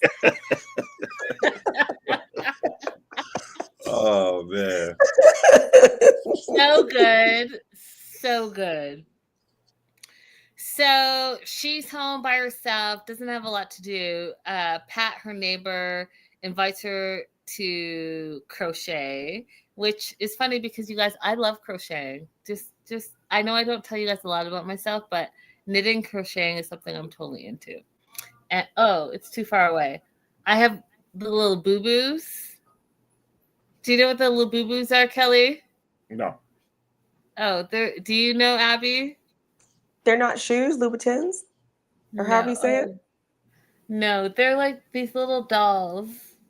They're too far. I can't go to them. But I crocheted a little like sweater for my little boo-boo. And if you know what it is, then you'll know that Is that like the thing that old school thing with the dolls that used to be in the bathroom? No. The little doilies that go on the dolls? Oh my God, you two are killing me. No. You talking about the thing that was at my grandma's house? Like, that's one thing I can think of with little dolls. Oh, Lord. It's not important. Anyways, crocheting sounds fun to me. So she's walking over there because, you know, again, the immigration part of it, you guys. Stop, Linda. I love that you love Labubu's. Me too, Becca. These fools, Kelly and Abby, don't know what I'm talking about. I feel crazy. All right, let me look this up because. How do you guys not know what Labubus are? Okay, look. Where am I gonna be chilling with Labubus? Is this Canadian? It's like it's like the world besides America, I guess. I don't know. I see them I've and I never want to seen show this you. before in my life. You've never seen a labubu. No. If it's this little creature that came up, It is. It's like a What's little like I've a bear. never toy seen it puppy? before in my Nah, I've life. never seen it. Oh wow, this is scary. Oh Lord. Oh Lord. Okay. Let's move on. Because that was not the point. I have a little pink crocheted sweater for my labubu. That's all I'm saying. So she goes over to Pat's house. She gets lost, and she calls Mark. And it was so funny because when she was like, she's like, "Oh mon Dieu, is it a gauche, a droite, which is left or right?" And then I wanted to teach you guys something. So Kelly, are you paying attention? And Abby, I'm going to teach you guys something that we learned in like second grade. And Okay. you'll always remember it. So this is like the little bit of French that you'll always remember. Ready? Go like this. Make a fist. I can't see, but I'll make I'm a just fist. guessing about what you're doing. Yeah, that's what I'm doing. You guys still can't see me? No, you're frozen. Oh, how do I? Okay. Yeah, she'll probably have to leave and come back. She's going to try and show us how to make an L, I think. Can you see me now? No. No. Oh, maybe that's terrible. Okay, so make a fist. You're a black screen now. Okay. Yeah, you're black screen. That's terrible. Let's try one more time. I think I've done this before. There's one hand that will make an L. And so you always know that this is your left. Oh, now I'm a black screen for myself. Okay, can you see me now? No. Okay, we don't have time. Okay, make a fist. Make a fist, and then you're going to say, sir, and you're going to put your flat hand on top of your fist. Sir. Yeah, sir. Which means on top of flat or covering it. Like you got it. Which way? Perfect. What? No, you got it. That's perfect. What you're doing is perfect. So, sir, Sue, and you're going to put your hand on the bottom of your fist. But like clap it on the bottom. Clap it like flat hand, clap it, open hand. Yes, Abby, like that. You guys are terrible. I'm trying to teach you Sir, Sue, Don, avant derrière, avant derrière, avant derrière. Sir, Sue, Don, avant derrière, côté du, which means top, bottom, top, belly, front, back, front, bottom, aside. And so you guys would learn some French today, but y'all are doing anything. And if you can't see me, I'll have to teach you next time. I did know sir because it's the store Sur La Table. Yes, sir. Sue is the bottom. Sue? Yep. Bottom. But okay. What am I doing? I'm gonna Abby. You guys are just outrageous right now. It's like super outrageous to me. I'm behaving. Abby, I'm calling you right now. Oh. Okay, she's gonna show me how to do it on FaceTime, I think.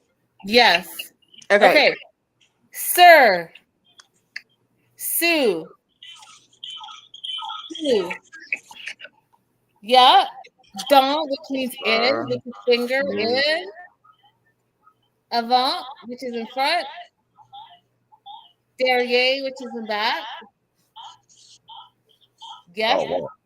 Then you say sir again on top. You lost me. Sue. Don, finger in. Avant derrière, front back. Which is by the side. But with your flat hand. Flat hand, Abby. Flat hand. Yeah, that's it. Okay. Sur-sous, avant derrière, sur-sous, avant derrière, à côté de.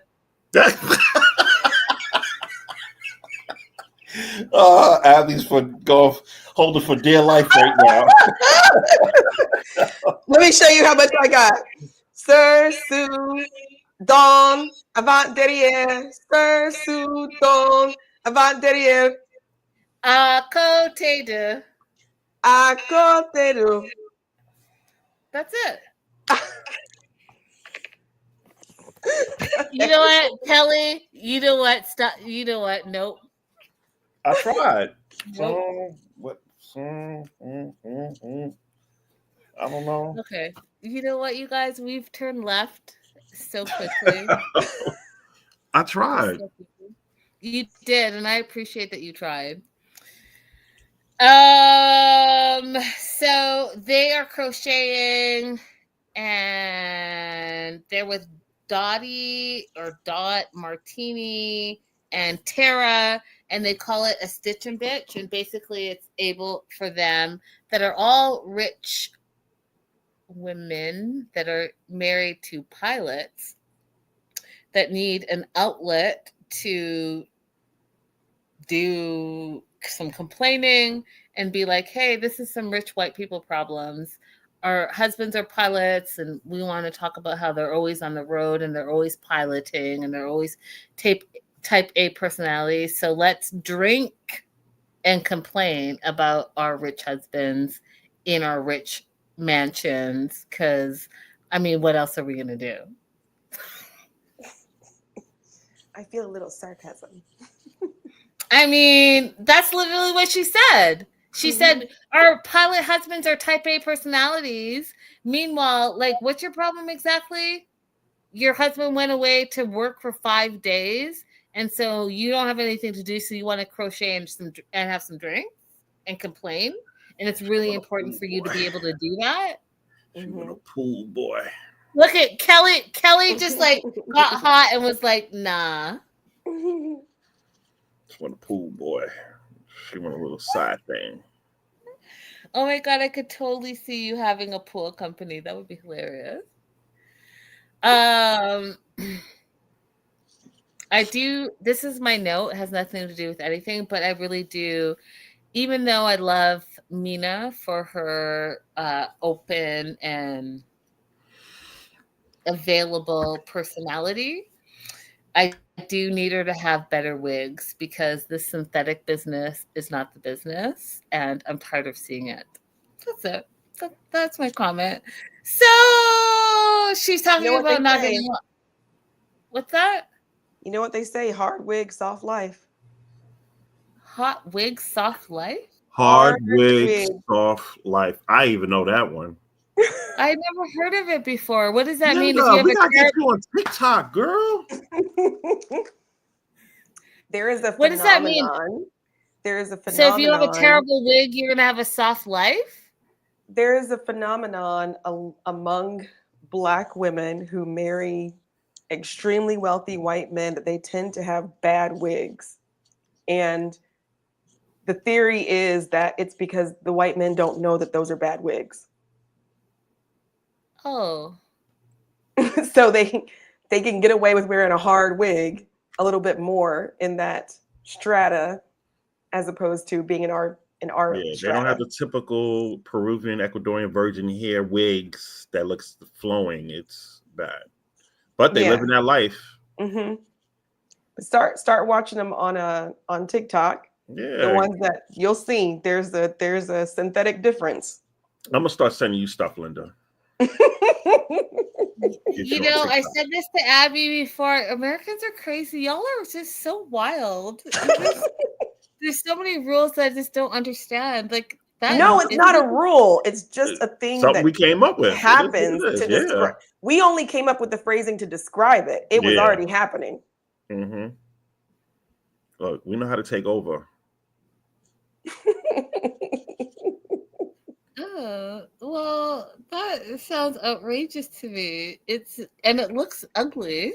Anyways, Mina is talking about not getting along with the family, the prenup, and they basically say to her, you need to protect yourself and your kids.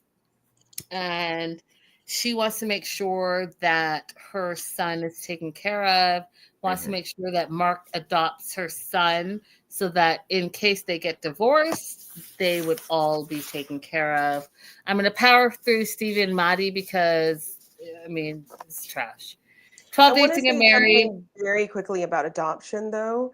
Mm-hmm. I think that when you are considering adoption, you have to understand that the person adopted is going to be issued a new birth certificate.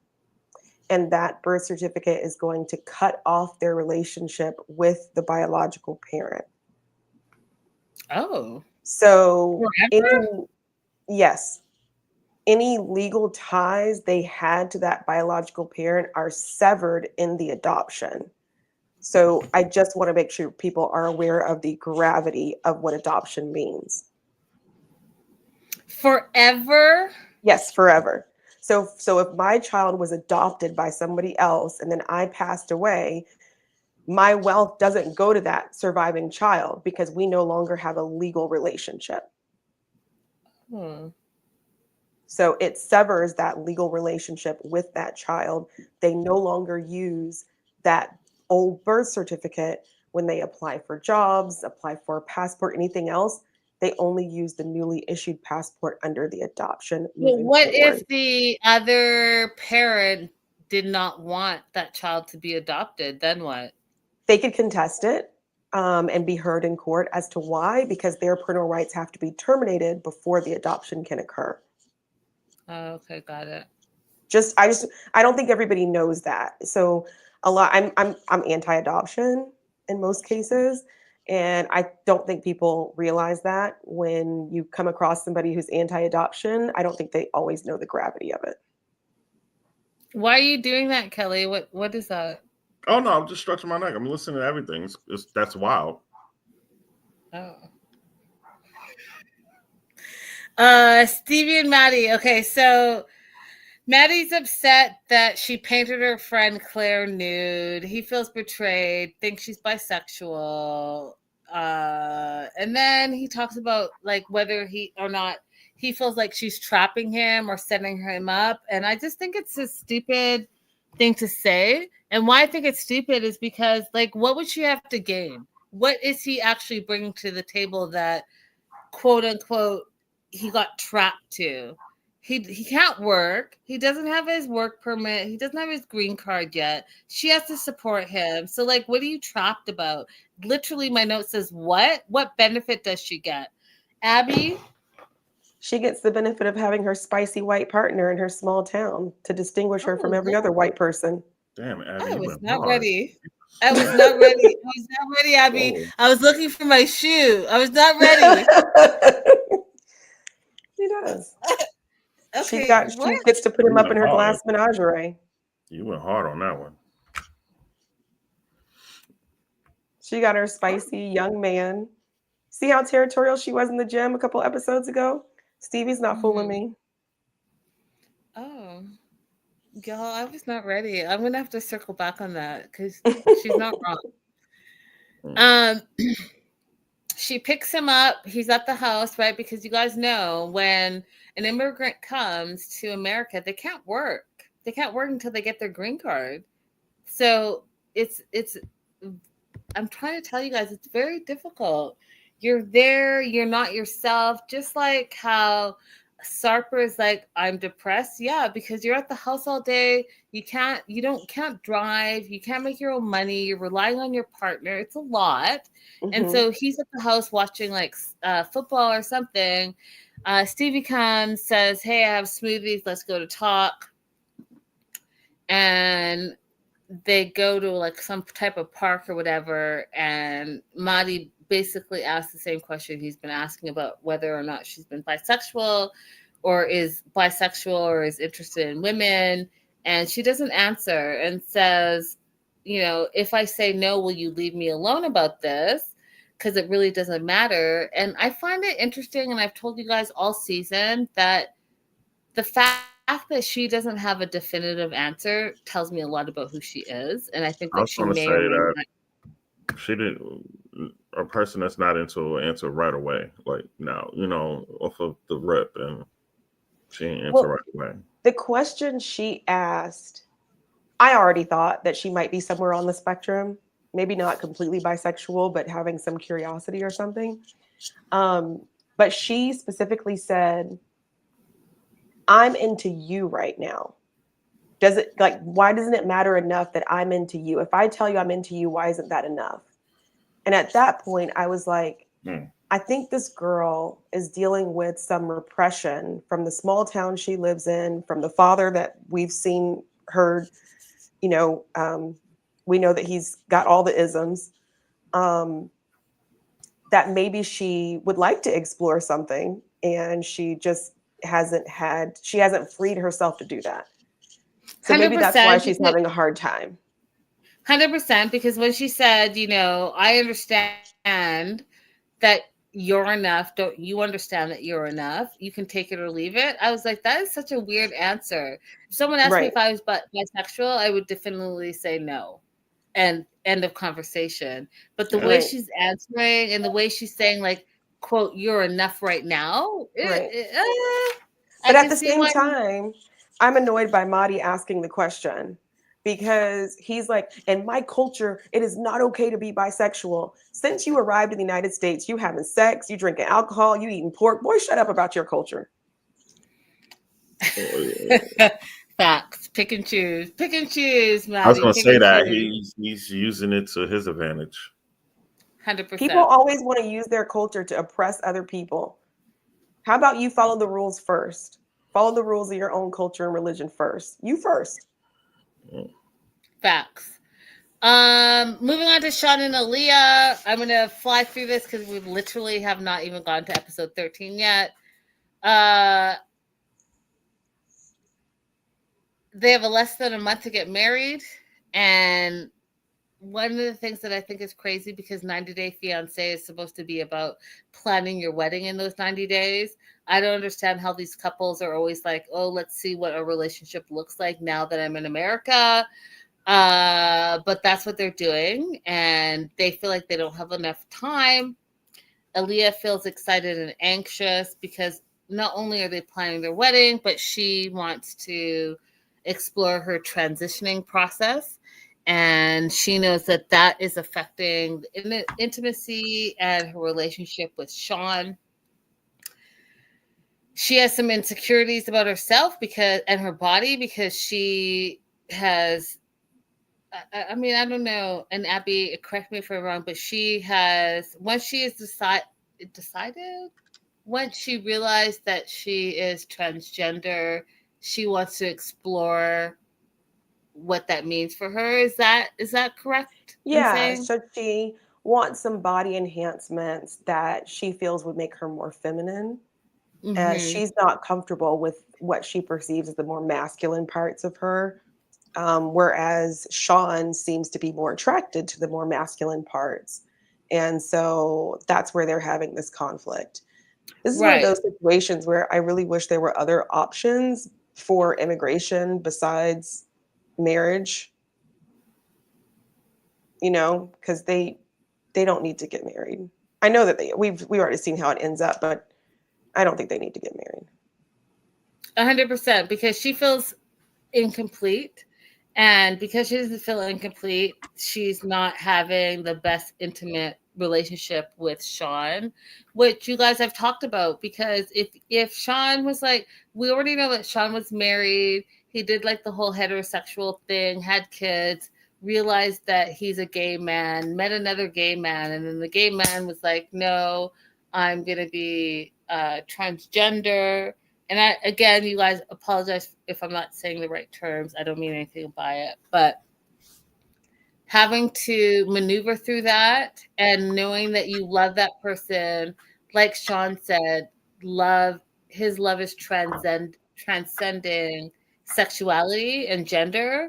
That's a lot to deal with. And then throw on 90 days that you have to get married. That's a lot. Yeah. So like Abby said, if there was another category that they could explore so that they're not rushing into something that maybe is not down their future, then I wish that was the case, because Aaliyah is only 25. She's still figuring out who she is, right? You know how I say Sean is 36, closer to 40 than it is 20? Aaliyah is closer to 20 than she is to 40. She has a lot of life and growth and self-exploration to go through. And Sean's 62. He's been there, done that. He's grown kids. I don't know. Right. Sean could have, we didn't talk about this, but Sean could have pursued people in his same age range, that have been out for as long as he has, And a lot of these issues would have been avoided. But he wanted to traipse down to Brazil and get some young hot thing. I mean, Brazil is known for that, right? We know I was gonna that say, don't they normally do that? Like, so he went to Brazil in search of his hot thing, and these are the kind of conflicts you have when someone hasn't established their life for as long as you have. Yeah, You know? yeah. I mean, So. yeah. I'm not saying that Sean is a S tourist, but Brazil's known for that, right? Americans go down there. I'll say he is. If you don't want to say he is, I'll say he is. Okay. I think that any older gentlemen who are traveling to Thailand, the Philippines, Brazil, the Dominican Republic repeatedly. what you saying? Kelly, have something to say? Because when you picked on your ear, what are your thoughts? No, she's saying older men traveling to these locations repeatedly. What are you saying? You might be an S tourist. Damn. So you're trying to say the passport bros type of thing? That's what you're saying? Some of the passport bros are S tourists. Some of them are just passport bros. Some of them ain't got it like that. Some of them ain't got it like that to really be, you know. You don't agree, Kelly? To a certain extent. Look, when it comes to the men and female, if they put that on a man, I'm gonna say the same thing for females, because females do it too when they always go to Jamaica. Absolutely, I was about to say that. If you're repeatedly going to Jamaica, what's the girl name? Ariana? Colombia, Jamaica, Dominican Republic, those are the spots that they go to all the time. But I know they specifically pay for it in Jamaica. You know, when you want to get that, massage and that mud rub massage on that raft. We've had on the show, we've had Ariana, we had the older white lady that had the two men in Jamaica because she was having a relationship with. I would say the same thing about them. A big age disparity, and you know that you can find somebody who looks good, needs some money, and will do your bidding. Why they take advantage of it too. Why they gotta go? Well, yeah, they want the because a part of it is not just paying for the act. A part of it is also that power dynamic. That's a part of what they want. They want to have that dominion over you. When guys try to do it here, it doesn't come off the same way because most of us can take care of ourselves. I mean, you can find some really poor people here, but for the most part, most of us can take care of ourselves. You know, they've tried it before, but it doesn't have the same ring. Somebody sitting down with me saying, I'm going to pay your rent for 1 month if you do an XYZ does not have the same power over me as it would for someone. I'm going to give you $3,000. I mean, I hear you. So that's why it's all on the culture too, because they're different. You're right. They can't have the same power over here. Then I got you. They get to flex over there. What's your boy name? Your boy Robert and Annie? He went down to the Dominican Republic, flashing money all over the place. Then came here and brought her to the Goodwill. He's funny. When he saw my segment, he was like, "Yo, just go to Colombia and go get your." He is funny, but he had that mentality in the beginning as well. Yeah, he was like, "You be all right, King. Don't sweat it. Just go to Colombia." So I know. I've been to Cartagena. Yeah. Linda, did we lose you again? Yeah. Linda I'm here. I'm just letting you guys crocheting over there. She over there crocheting on her door. Crocheting. All right, Linda, we'll let you power through. Sorry, we keep on. Aaliyah wants an opinion of a professional. So she made an appointment with the doctor, and who's this again? I lost track. Aaliyah. So the doctor's like, would your marriage survive a full transition? And neither Sean or her knows if that's going to be the case. So they go to a doctor who specializes in transgender procedures. It's a lot. And one of the things that she wants to know is, what does that transition process looks like? The doctor wants to know if they've talked about it as a couple. And Aaliyah's like, the more I think about it and research it, is the more I move closer to who Aaliyah really is. She wants to get implants, and then she wants to get like her head, like the bone in her, I guess her forehead done, and gender reassignment. And so they have that full conversation. And Juan is having some issues because, he thinks that, or feels like he fell for a man, and that man is now being erased. What are your thoughts? I think that Sean has valid feelings. He describes himself as a gay man.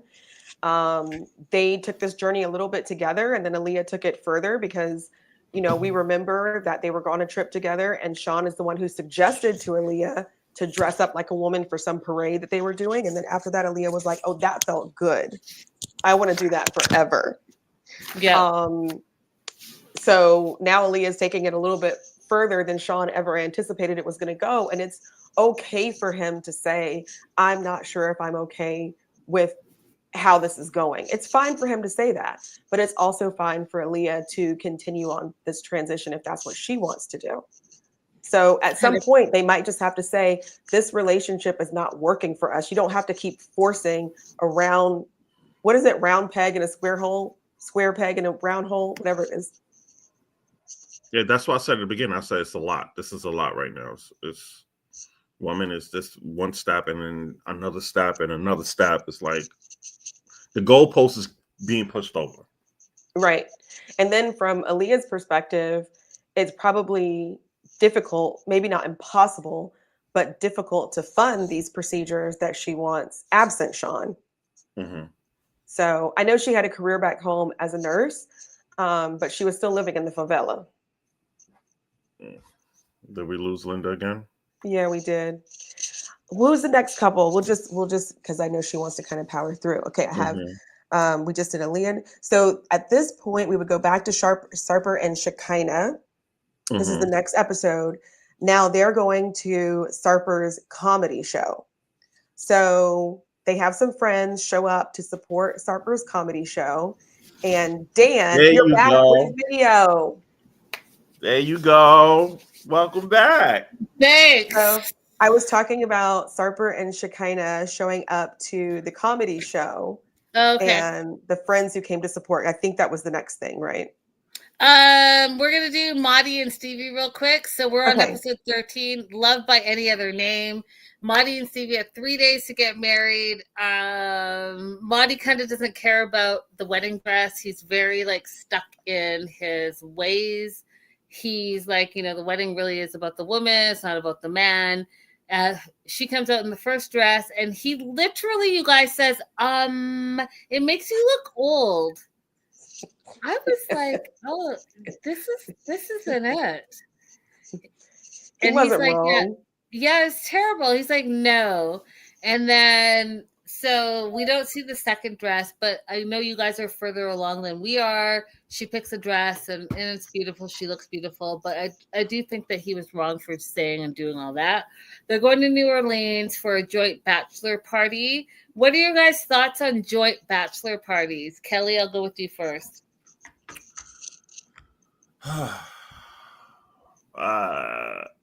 It depends on the couple. I wouldn't do it.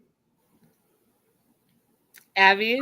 It's not my cup of tea, but it depends on the couple. There's certain couples that can't separate from each other, but I wouldn't do that because I'm with my boys and we're going to do crazy stuff.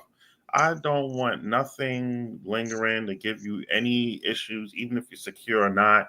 I don't want the unnecessary headache. Abby? You do your thing. Yeah, I'm not interested in a joint bachelor party. Might as well have a joint Facebook account. Same.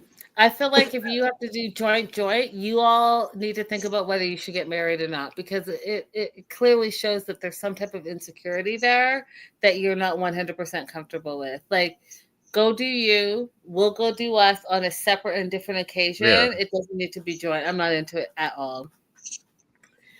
So Motti calls New Orleans, quote unquote, Sin City. And they get there. And just FYI, I don't know if you remember this, Abby, but the front desk guy. Oh, how do Yeah, you he think was that's cute. for? Oh my God. I was like, can we pan in closer? He was cute, but he was not from New Orleans because he didn't have an accent at all. All right, No. so what? I'm just saying, like, if I want to have a little something in New Orleans, I want somebody to say, babe. Oh. You know what? I ain't gonna lie. It do sound sexy when they say that. Not gonna lie. When I was in New Orleans, when March, yeah, they was talking that stuff, and I was in it. I was hypnotized. I was like, "Yep, I love it. I love it." Yes, you're a mess. So Saeed is Madi's friend that, again, you guys, like, all of a sudden he has a friend. You know, I talked about how he already had the American slang down, which I thought was weird because as you're learning another language, yes, you learn slang, but you don't get it. You don't get it. You know, you guys already know how I am with sayings. You don't get it down right away, and he has it down, and it's too weird. And now he has a friend that's coming in from wherever he's coming in. I don't know. I wasn't a fan. They're like Facebook friends or social media friends. Literally, my note says, ugh. So he's meeting with Saeed, and he's telling his friend who's never met in real life, he's only been social media friends, how he's uncomfortable with his fiance and thinking that his fiance is bisexual. You're telling a perfect stranger who you've never met in real life this is the first thing you're saying, and they haven't even met you. It's trash. Kelly, it's trash. Off the camera. Trash. So they're getting married literally in 3 days, and Saeed, his quote unquote social media friend, who's also living in the US, who's been here for 10 years, tells him that, you know, naked paintings is not okay. And, you know, are you sure you know your quote unquote American wife? And he's like, yeah, I don't know. I feel like my wife is interested in same sex. And he's like, you know, love is not enough. If you're feeling like you have these quote unquote terrible feelings, then you have to think about it. I was like, where am I? What is this? This reminds me of, oh my God, what was his name? Irv, the guy from Turkey. He met somebody on the flight, and then he brought the person from the flight to meet his fiance. And she was like, "Who is this person that you brought here?" Yeah, I'm not into I met him on the plane. My note says SMH to the friend, the fakery, right? Because you're feeling concern for this person that you literally just met in real life, and then you're saying like, oh, you're having these terrible feelings and you can't just, like, what do you know? You met me for 5 minutes. Camera. Oscar goes to Saeed 100%. He goes on to say that he feels that Stevie's keeping secrets from Motti, and he then confronts Stevie and says, you know, do you really think you're concerned about his concerns, and do you love him, or are you just being selfish? And like, for me, I would have been like, that part with the fingers. You don't know me, I don't know you, and I don't have to answer to you. That's what I would have been like. Like, what? Moving on to Sarper and Shekinah, 49 days to get married. One of the things that you guys, I talk about a lot in the show. I tell you there are 5 things that you have to have a conversation about before you get in a serious relationship. One of them is sex. Sex is important. I don't care what anyone says. You have to be compatible. And that is one of the things that is holding Sarper and Shekinah together. but they also have to talk about the communication and the trust. And so here we are. They have makeup sex.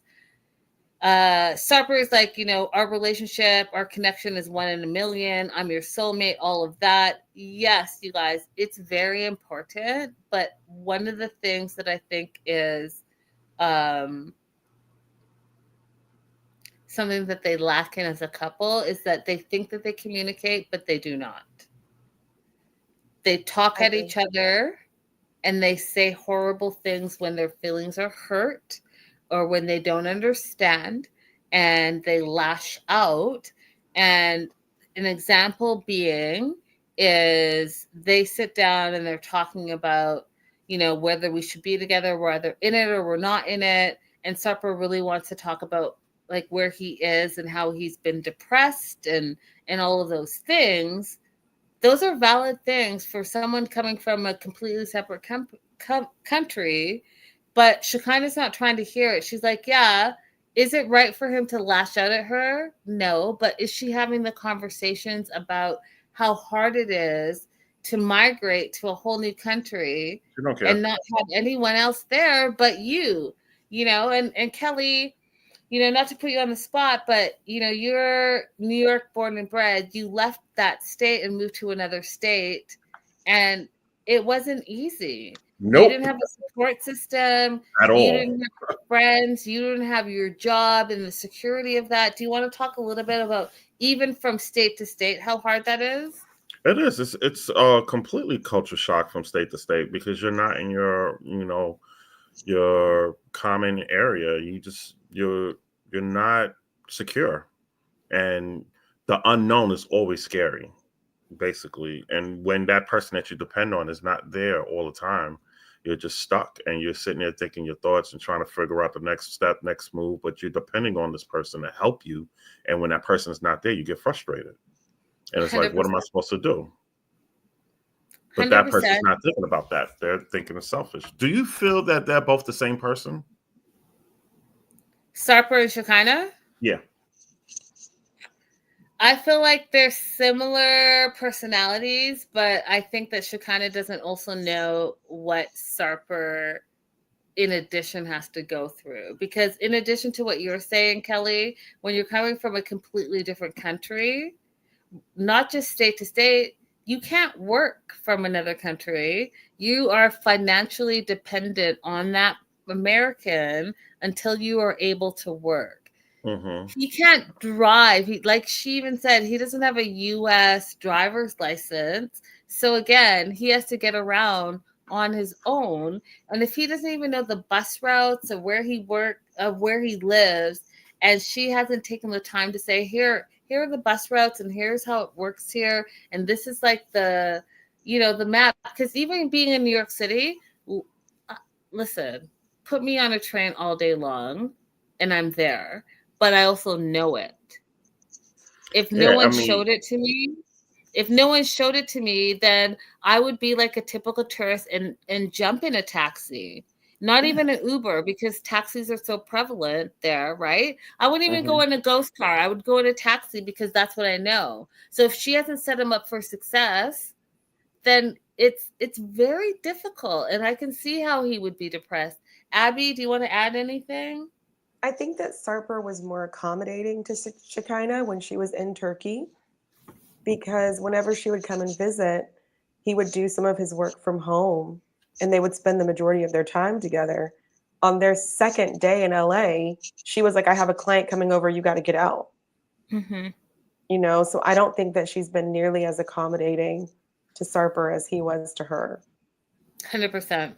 So one of the things that she finally decides is that her live workspace is not going to be live workspace. It's going to be a live space. She finds a place to work out of. She has her handyman, Dan is the friend. Daniel. That's what it is. Daniel come, and Sarper immediately is jealous.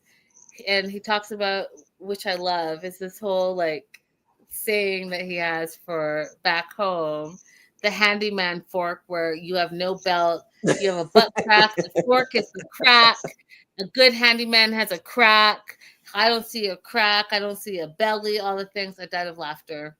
Doesn't want to have Shekinah talk to the handyman about her life because why are you engaging with him that way?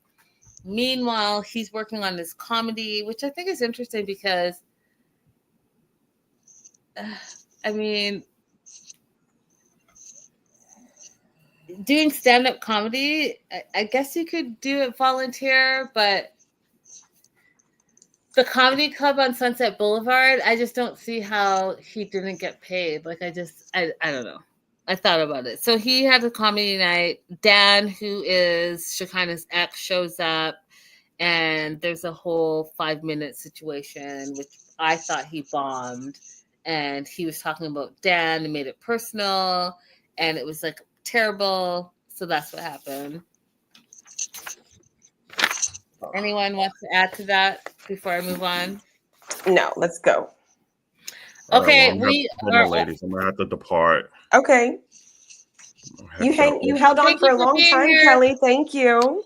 Love y'all. Gotta go walk the doggy. All right, guys. Bye. Look, I did a proper heart. Thank you, Kelly, for being here. We appreciate you. Bye, everybody. Bye.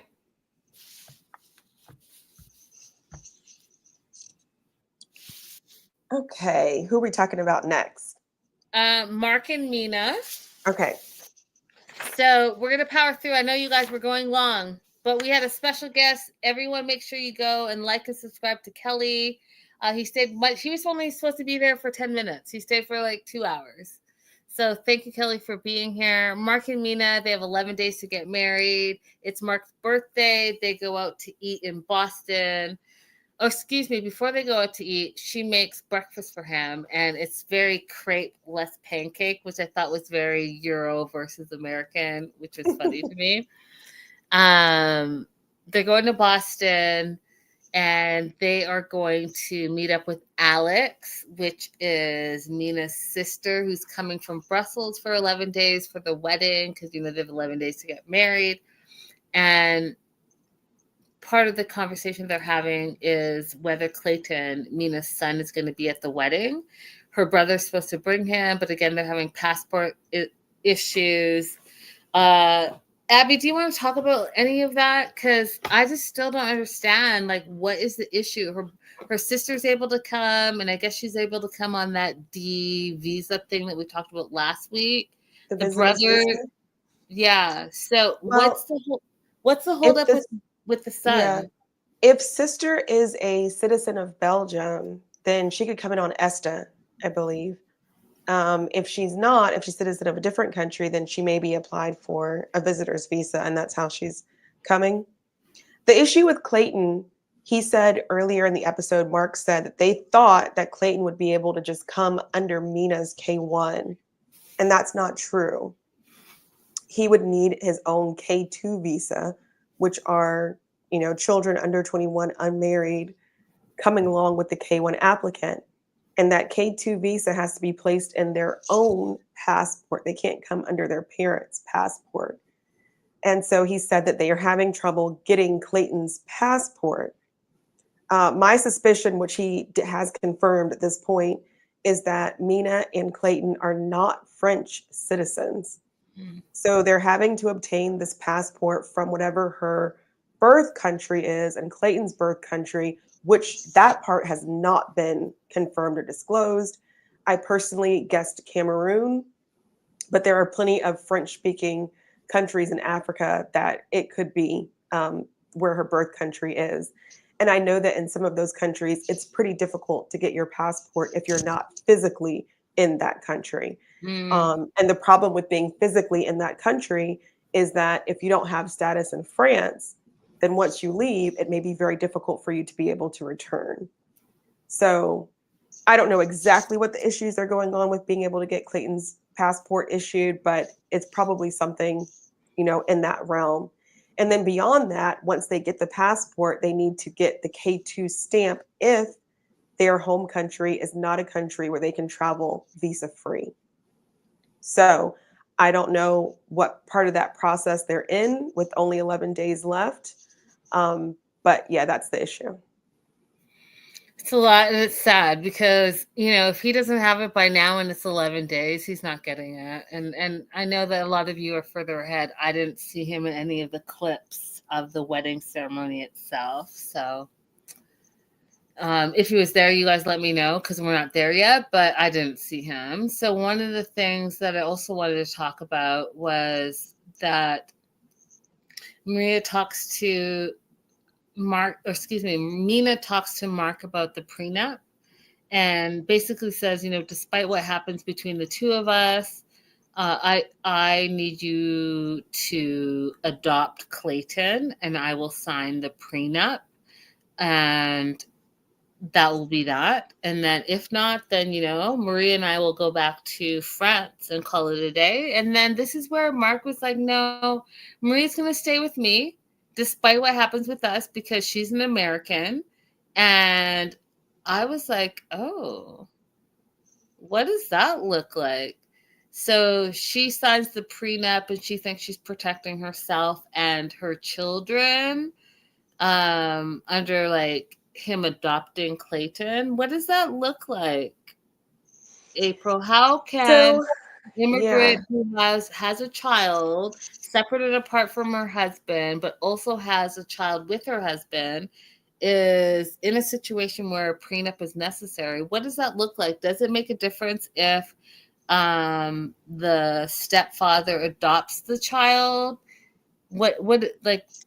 Well, what does that look like? She didn't go far enough with her request. She thinks that him adopting Clayton would protect Clayton financially, but he could still have a will that says neither Clayton nor Maria inherit anything from him. So if her concern was making sure that Clayton was protected, then the prenup should have stipulated that she would be entitled to some kind of annual benefit while the marriage continues. I remember when I read Beyonce and Jay-Z's prenup was public. And I remember there was a provision in there that for every child that they had together, that she was entitled to $5 million or some rough dollar amount. And for every year of the marriage, she was entitled to X millions of dollars. So their prenup was written in such a way that she was gifted money out of the relationship for how long it lasted and how many children they had, as opposed to, you can only have half of my this and this and this and this and this. So I think she'd want to look to that kind of model of a prenup for protection, because the adoption alone doesn't mean that he's financially protected. Absolutely. Moving on to John. Juan and Jessica, they have 30 days to get married. They're having a joint bachelorette party in North Dakota. They rented a Airbnb home in Deadwood. Don't know where that is, but I'm sure some of you guys do. One of the things I thought was weird was that Jessica's mom was in the car in the back seat, and they didn't acknowledge her. They didn't have like a little, a placate card that said who she was. She was just there. It was so weird. Yeah, I thought maybe she asked for that. Maybe she didn't want to be recognized. I couldn't think of any reason why. It was weird, but then they showed her. It was, I don't know. They get to the Airbnb. Megan and Herbie, her husband, arrive. It's like a whole, I don't know. I'm still single white female with Megan. Leonardo, who is Juan's cousin, is on his way. We find out that he hasn't seen his cousin in 23 years since his mom and dad passed away. And so that was going to be a whole, reunion and situation, which I also thought was like, oh, can we learn a little bit more? Like, does he live in, where does he live? Is he in Utah? Like, where is he? I think they said he came from New York and he has 2 kids. Oh, I missed the New York part. So he gets there. They're going to go to Mount Rushmore. It's raining. It's not beautiful. It's cloudy. Juan's not impressed. As they're driving there, he's talking about going back on the ship and making money. And Leonardo's like, you need to be patient. 8 months on a ship away from your wife, you need to talk to her about it because you guys are in a relationship and you guys have a kid. 8 months is a long time. And I was impressed by him saying that, Yeah. So they get back to the house after Mount Rushmore was a flop and it was cold, it was wet, they couldn't see through the clouds, total bust. They get back to the house, they're going to change. Megan has made shirts for the bachelorette party. And on the shirts for Juan is Jessica's face. On the shirts for Leonardo and her husband is Juan's face. And I just thought, it's a lot, y'all. It's a lot. I just really feel like she's in love with Jessica, period, full stop. So they go, they party, and one of the things I thought was interesting, and I wanted to know how it is in your state. So they went to like a strip bar. There were strippers. The strippers were stripping and literally took everything off. In Canada, it's full nudity at the strip bars. It wasn't until I came to America and went to a strip bar that it's like everything is bikini bars. And I don't know if it's because Americans don't know how to behave, what the laws are, but it's very different. Like a strip bar in Canada is a strip bar. A strip bar in America is not a full strip bar. Abby, can you elaborate? I know you're an immigration attorney, but maybe you have some thoughts. Yeah, so every state gets to regulate that on their own. Mm-hmm. So depending on what state you're in, is whatever their nudity laws are. I actually don't think we have any titty bars in DC. I think you have to go to Maryland or Virginia for that. I'm searching in my brain right now. I don't think there's any in DC at all. Wow. In Georgia, we have bikini bars. Georgia is Bible Belt area. So it's bikini bars. You're not gonna have any full nudity there. Listen, not that I should know this. Legal. Listen, not that I should know this, but I don't think that there's a state in America that's full. It's full nudity, and I get it. Y'all don't know how to behave. I mean, look at what's happened these last few days. Y'all don't know how to behave. Behave yourselves. It'd be better for y'all. Moving on, we have one more couple that we want to cover. Okay. Well, Thropple, and I'll get to them in literally 2 minutes because there's nothing. Annie, Motti, and Matt, again, as I told you guys from the very beginning of the season, there's no dates on where they're going to get married. We saw the 90-day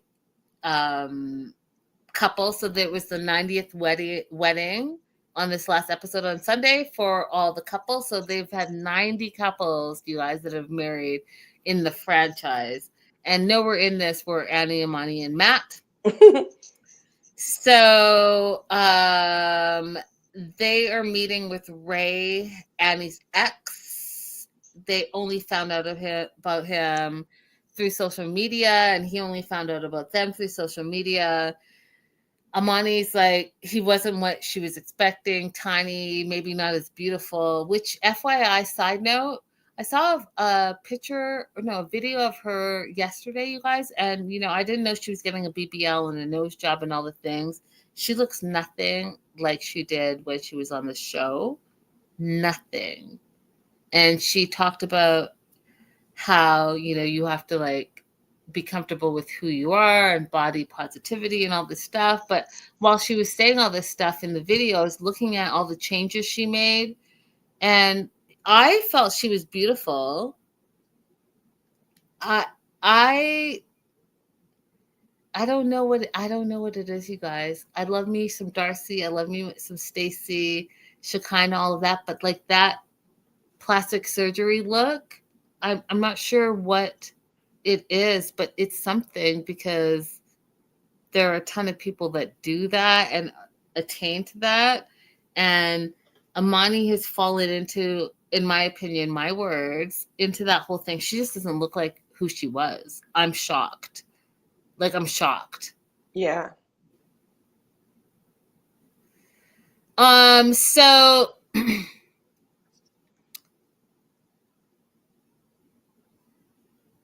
Annie and Matt have a date that Amani set up for them, and it's just the two of them, and it's like, okay, okay, what are we seeing from that? Because it seemed awkward as anything. And then when they met up with Ray, and then Ray told the story about being an ex-boyfriend, and they were together since 2022. They stayed friends, but because he's American, there's some sketchy thing that he set up the account so the money ran through his account. I don't know, Abby. It seems super sketchy to me. Like, you can send a Western Union to Mexico easily, and it could be in American dollars that they translate over. I don't know. Something seems sketchy there. I don't know, because I used to pay, I used a tutor in Mexico, and I used to pay her through her son's PayPal. Her son had set up a PayPal when he was in the States. And I never asked her why. My assumption was that she didn't lose money on the conversion. Okay. That's fair. You know. What we learn about Annie is that she has another name, Brenda, and Amani wants to run with it, thinks it's an alias, and doesn't trust her and freaks out. And that is where we left it. And that's it. You guys, I know we went over a long time. We're 2 hours over. But we had to catch up. We're going to catch up again Friday so that we can cover the tell-all on Monday, which will be on Sunday. You guys, don't forget to like and subscribe to Abby V Attorney everywhere on social media. Linda is so girly everywhere on social media. We appreciate you guys being here and catching up with us. Definitely hit us up in the comments. Abby, there are some comments from last week that you need to check out because they're all questions. Okay. And you guys, we love you. Thank you. Kelly, shout out. We love you for being here. Thank you for hanging out for so long. We'll see you guys very soon. Bye-bye. Bye.